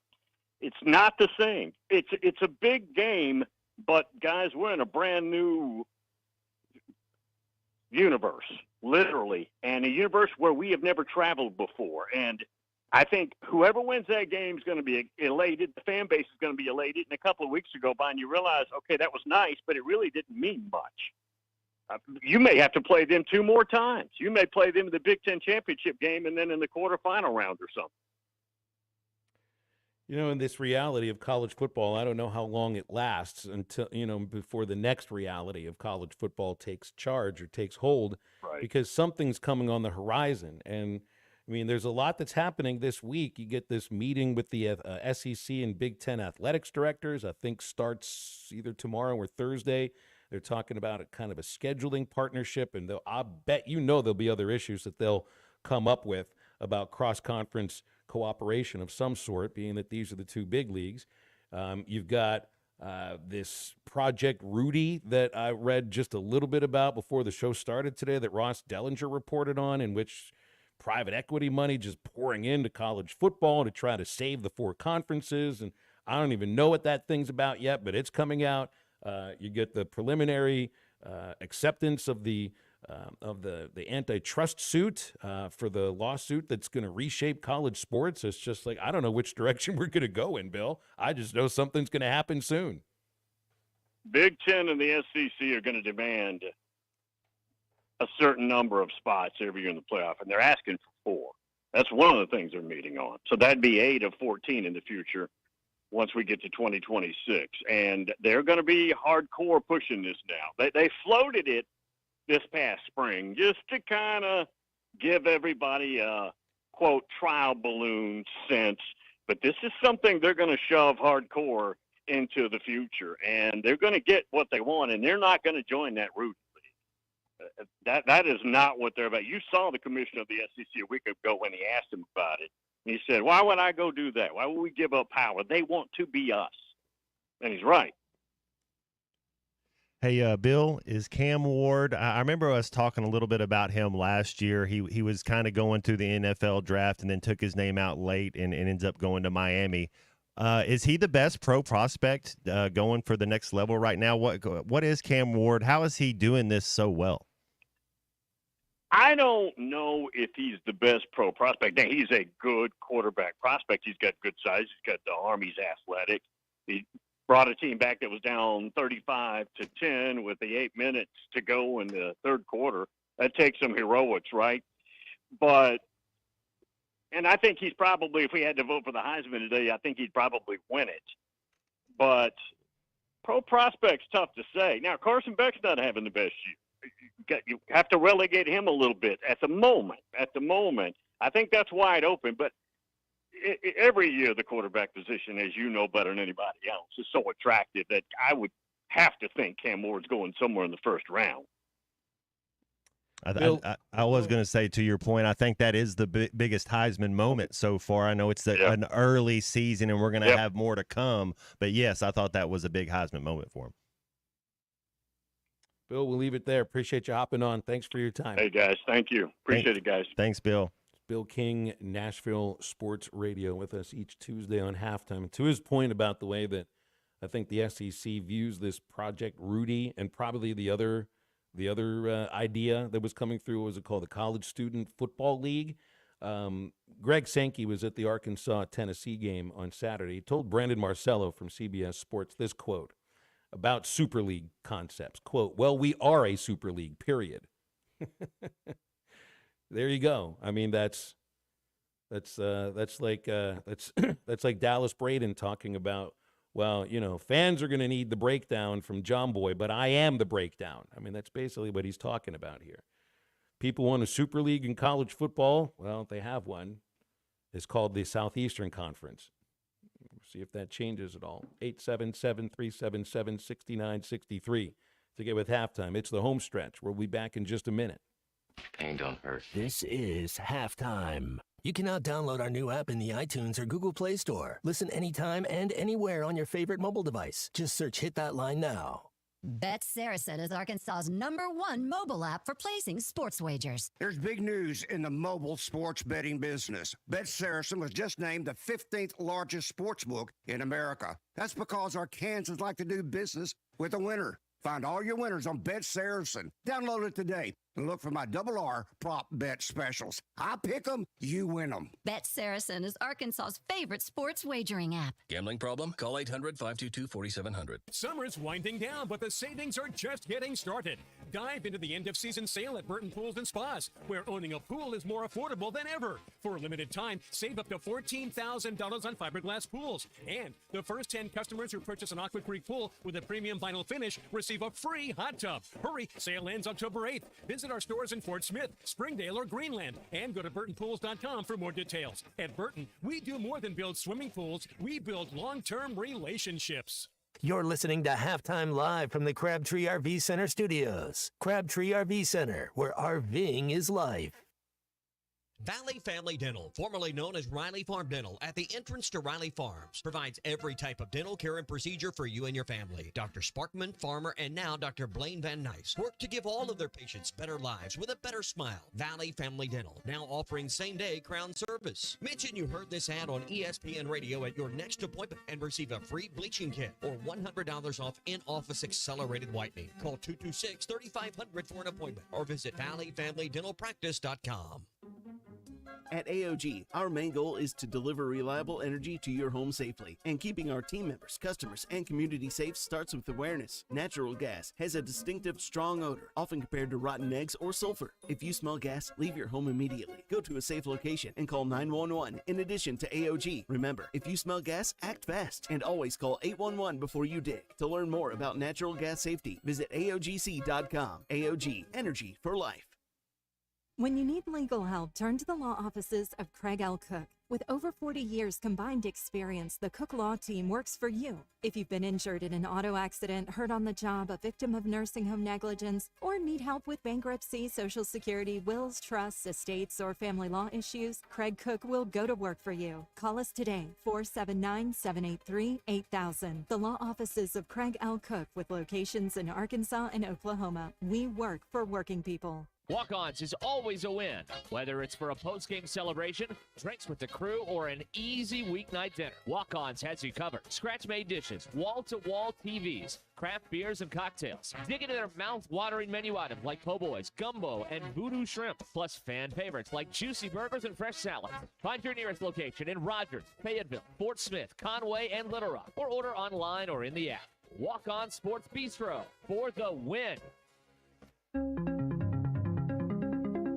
AAA Business Systems is your printer, copier, and production print solutions provider. What makes AAA unique? Ricoh, Sharp, and Brother Equipment. Fast, friendly service from our office technology experts. All-inclusive service contracts, managed IT services, and 4 locations statewide. AAA Business Systems. Find us online at AAABM.com. AAA Business Systems. Anything else is just a copy. When you need tough and paint just isn't enough, check out River City Coatings in Van Buren. When it comes to your metals, paint can peel and crack over time. Whether it's your patio furniture, rims or trims on your automobile, or heavy equipment, no one has time for a redo. Powder coating provides the toughness you need. Preserve your investment with powder coating from River City Coatings. River City Coatings, certified John Deere, Caterpillar, ISO 9001, Packer, and UL provider of tough. River City Coatings, 471-7675 or online at rivercitycoatings.com. Your home for every Razorback football, basketball, and baseball game. ESPN 95.3.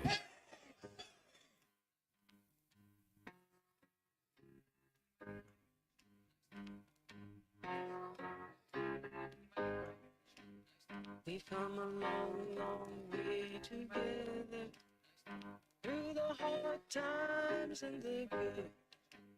I have to celebrate you, baby. I have to praise you like I should.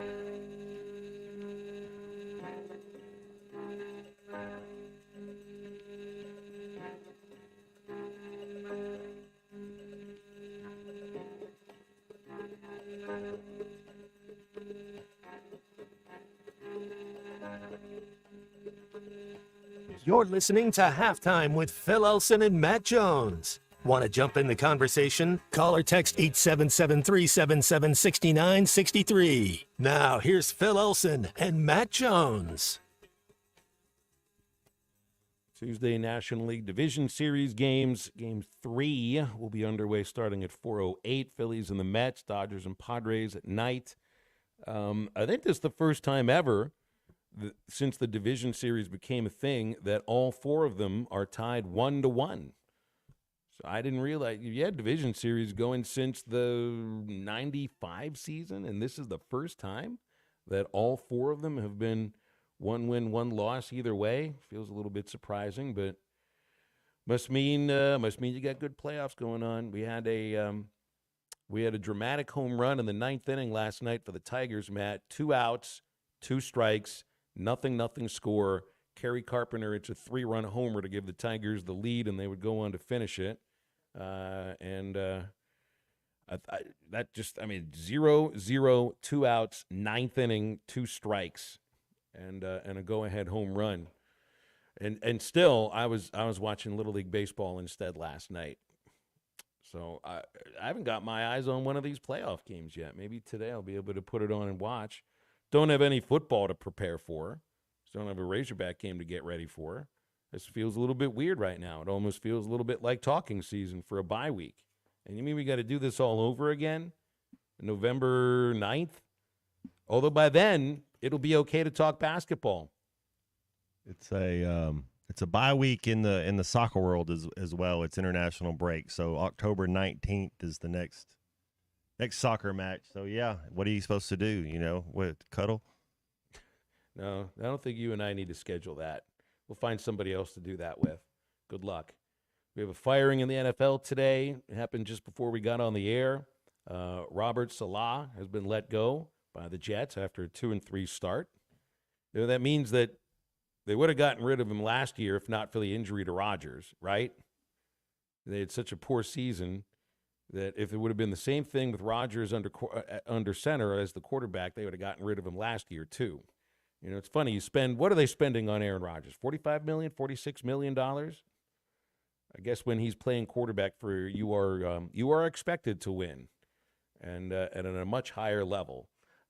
back-to-back losses, I guess sealed his fate. And I wonder if there's some sort of a conversation with Rodgers as far as that is concerned. We had other people texting in, Matt, that a name that is not getting enough recognition, and there is a story in the Democrat about it today. Ethan Westerman writes about it. Devin Bale, Arkansas punter, deserves some credit for flipping the field. I don't think it was just once, but twice. He had a 66-yarder in the fourth quarter that was a big difference maker when Arkansas could have been pinned all the way back.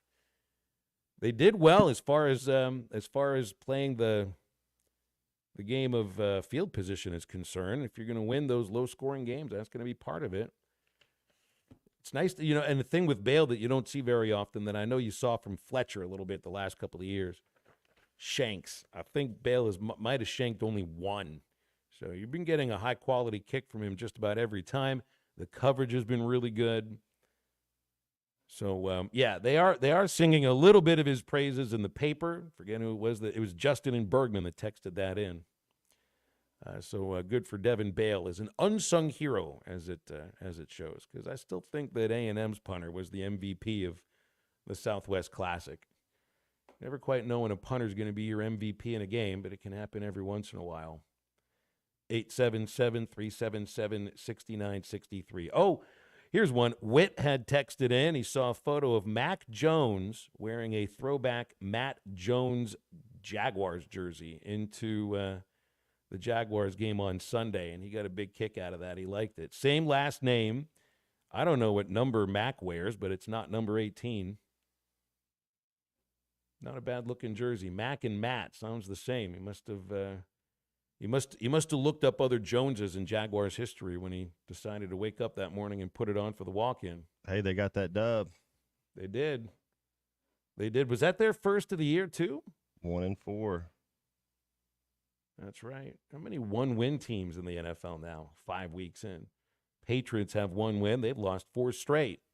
Bengals, still just the one win. Cleveland's 1-4. You talk about a team that needs to change a quarterback. That's one of them. I don't know. Deshaun Watson right now. Did you see? I mean, even I think Watson and Stefanski are having a lot of disagreements as to whether to go for it on fourth down in situations. Titans, Jaguars, each one win.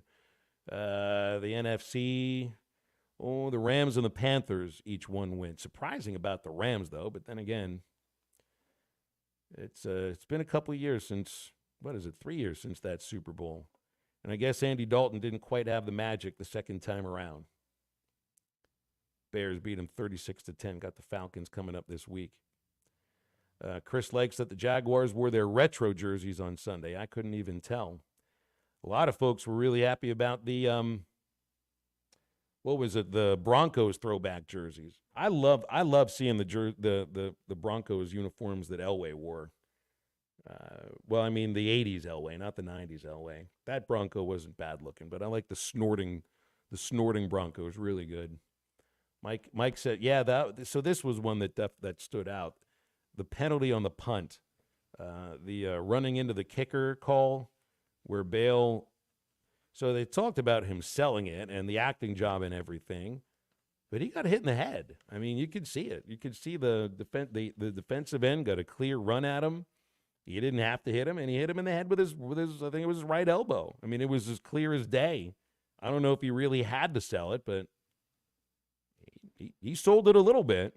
I would guess, Matt, that any kind of kicker, whether it's a field goal kicker or a punter, if there's somebody that even brushes you or breathes on you, you got to act it out. You got to flop, I guess, in that case. But Bale got hit in the head, so I don't know if that was necessarily that much acting. That was big time. That's a heady play. Yuck. It was a good one. It was definitely a good one. So that's one of those penalties that, I mean, it's one of those penalties that doesn't have to happen. Didn't really look like he was going for the punt block. It's just like, all right, I guess I'll throw my arms out and see what happens here, but ended up getting him in the side of the head. And I think they turned that into, I forget exactly when that one occurred. But I think, was that on the touchdown drive in the third quarter? I think it was. So I think Bale and this situation kind of helped lead to 7 points. But the fact that Arkansas got the ball back on a shorter field for that last game-winning drive, that's because Bale had such a good punt. Tennessee had to start all the way back at the 20? And 3 and out, you got the ball back. You only had to go, a little over 50, a little over 60 yards. It's much easier than having to go 80, 85, 90 yards. That would have been a tougher 4 plays, 59 yards for the game-winning drive. And think of all the times where you have the ball, 3.5 minutes left, and you're looking at a 90 to 95-yard field instead of 59. Punter's always going to be a reason why you win or lose a game. This case definitely was. 877-377-6963 to get with us. Matt, I'm going to turn a couple of the questions you've had on you here. You had BYU, Iowa State, Pitt, all 5-0. You think any of those teams make the playoff 12? No. I think there's probably, out of the ACC, one team. There's going to be one team that gets in. The only other team that could get in outside of Miami, if Miami wins that championship, would be Clemson. Now, I think in the Big 12, there's a very good chance you're looking at one team making it out of the Big 12, and that's it. Clemson's on the come. They're going to be tough. That Miami Clemson ACC championship, that that's in 3 months, so to speak. A lot's going to change. It's probably a little less than 3 months, but it's 2 months. I mean, a lot about your football team is going to change, and Cam Ward kind of, to me, has that Michael Penix Jr. thing going on that he had last year. He's tough, man. He's a tough college. I don't know if he has the arm strength. I know he was doing the draft thing last year and then ended up coming back to school, but he's tough. I just wonder how many fourth quarter comebacks he's got in his bag of tricks. It's 2 weeks in a row that they've had a magical fourth quarter comeback, which I guess you'd like to think, if you're a fan of the Hurricanes, that means that's the reality of your team. I just think sometimes that golden carriage turns into a pumpkin sooner or later. 14 points in the fourth quarter to come back and beat Virginia Tech. 21 points in the fourth quarter to come from behind and beat Cal. I'd be nervous if that's your identity, especially coming up against a good Louisville team coming up soon. And I was looking back on this reality of the world of college football in which we live now, in which Arkansas ended Tennessee's chances at back-to-back national titles in 1999. But by that point, Tennessee had already lost a game to Florida. But that was still a world in which one loss didn't necessarily knock you away from a college football championship. You realize in that 99 season, the BCS championship game was Florida State against Virginia Tech. Two teams in the same conference now. Back then, Tech was in the Big East. Florida State was still, I think that was still within the first decade of the Seminoles joining the ACC. That was the Chris Winkie, Peter Warwick, Sebastian Janikowski Seminoles, the Michael Vick Hokies. That is the last championship game of whatever you call the college football championship, BCS championship, college football championship, or the playoff. That is the last championship game that doesn't include a school that is currently in the SEC or the Big Ten. Every championship game starting in 2000 going to last year has at least one, and in many iterations, two schools from both the SEC and the Big Ten. And so now we're in a world where there's going to be half, if not more, of the 12 teams in the college football playoff coming from those same two leagues. And as Bill had mentioned, and this is partially what this scheduling meeting is about between the SEC and the Big Ten, is to get more access to the college football playoff, which therefore means more money from the college football playoff too. Interesting times. Quick break on halftime. Back to wrap the show up in just a moment. It makes me bleed my own blood. Nobody. This is halftime.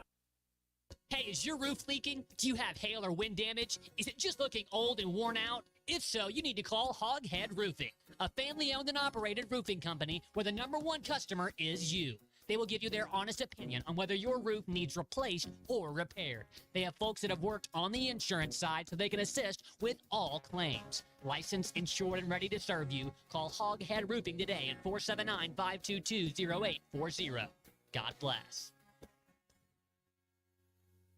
The Wave Rural Connect Shoal Creek Zone is open. Fast fiber internet, TV, and home phone available. This covers Midway, New Blaine, Scranton, Delaware, and other areas. Even if this isn't your zone, check your address. We might be available for you. Get your whole home solution. Internet, TV, and phone from a local provider. Go to signup.waveruralconnect.com or call 1-833-492-8372. Arkansas Valley Electric and Wave Rural Connect, changing the communities we serve. Who can you trust to sell your home for the most money with the least amount of drama? You need a team of agents with decades of experience, commitment, and of course, tens of thousands in marketing. I'm talking about the Limbird team. Tara Limbird Real Estate Group has sold over $1 billion in real estate. Tara's team can give you a cash offer in 72 hours or use Tara's high-octane marketing to sell your home quite possibly for thousands over asking. Find out more at limbirdteam.com. LIMBIRD. It's that time of year again. The Greater Fort Smith Association of Home Builders Parade of Homes is right around the corner. For 2 weekends, October 4th through the 6th and October 11th through the 13th, you can tour stunning homes featuring innovative designs and cutting-edge craftsmanship from noon to 5. And don't miss this year's Showcase Home, open every day from noon to 5 for the whole parade. For the Parade of Homes map, a list of sponsors, and this year's online digital magazine with the details for each home, go to FortSmithHomebuilders.com. I know we're always on the go, heading to Fayetteville, Little Rock, Oklahoma City, and you need a place to fill up. But not just for gas. I need snacks, drinks, and a restroom that doesn't make me throw up. That's why my new favorite pit stop is Jam Mart number 10, located at 6201 Grand Avenue on the way out of town. I can't stop by without getting something from their hot box or a fresh made burger. That's Jam Mart number 10, located at 6201 Grand Avenue in Fort Smith.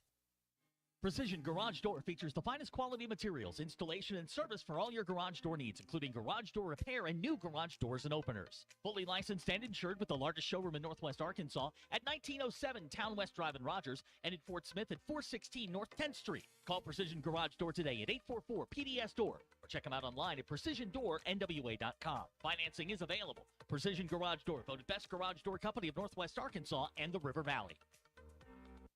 The Study basketball training has moved to the Hangout in Fort Smith. With basketball training classes from kindergarten through high school, there is a spot for your athlete. Depending on your skill set and training needs, the Study offers 3 class options: fundamentals, advanced, and 94 feet. You can also work on your explosiveness with Vertimax training or perfect your shot on the Dr. Dish machine. The Hangout, 5400 Gary Street, or thestudyhoops.com for more details. Fitness, sports, and now the Study basketball training. Let's hang out. Your home is your biggest asset. So when you decide to add a sunroom, a patio cover, a new driveway, or new windows, you need to call a company you can trust. Sawyers has been part of your community for over 30 years. They're insured, licensed, and have 100% financing for all of their products. Take all the worry out of your next project. Call Sawyers and let them handle it from permitting to completion. Sawyers, serving the River Valley and Northwest Arkansas with a full showroom located in Fort Smith or online at sawyers-sunrooms.com. Your home for every Razorback football, basketball, and baseball game. ESPN 95.3.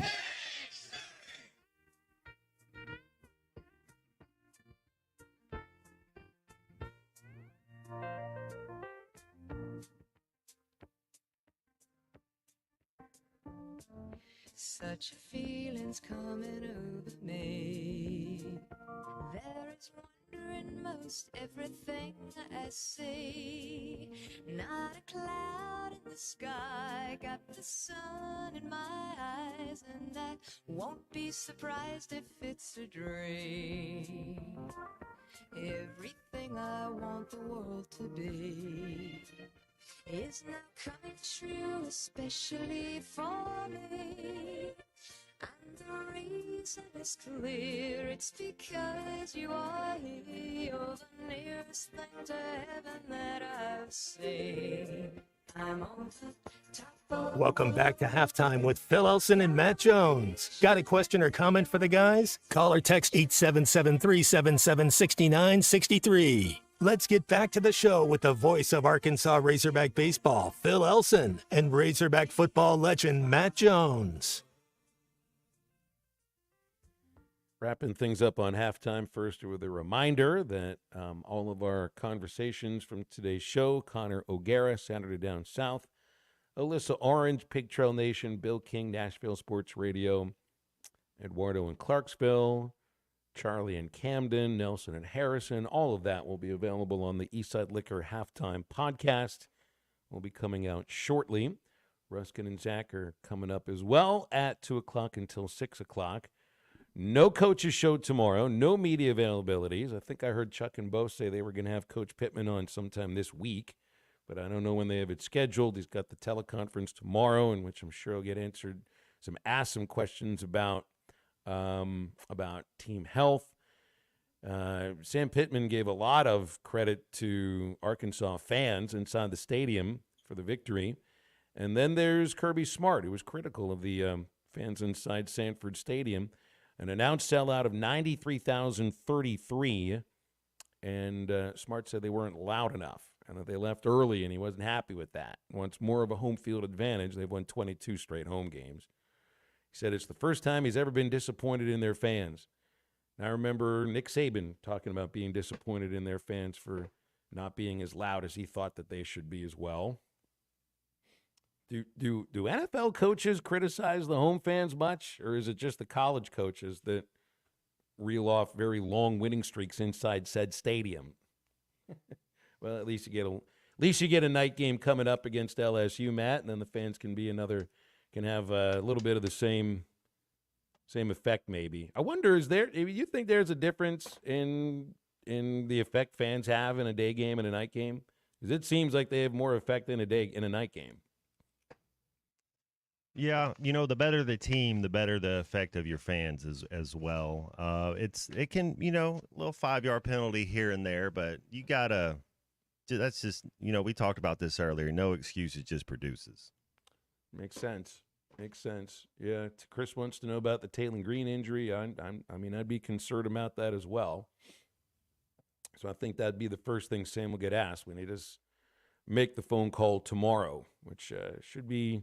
I think he goes on at about 10:30 in the morning. So by the time we get on for halftime tomorrow, we should have at least a sense of what he said about Taylor Green and whether or not Green will be available for the LSU game. My guess is we won't know by the time tomorrow comes around. And that's when we'll talk to you next. Hope you have a great rest of the day. For Matt Jones, for Colton Little, for Kristen Johnston, I'm Phil Elson. Get up, get out, and get better.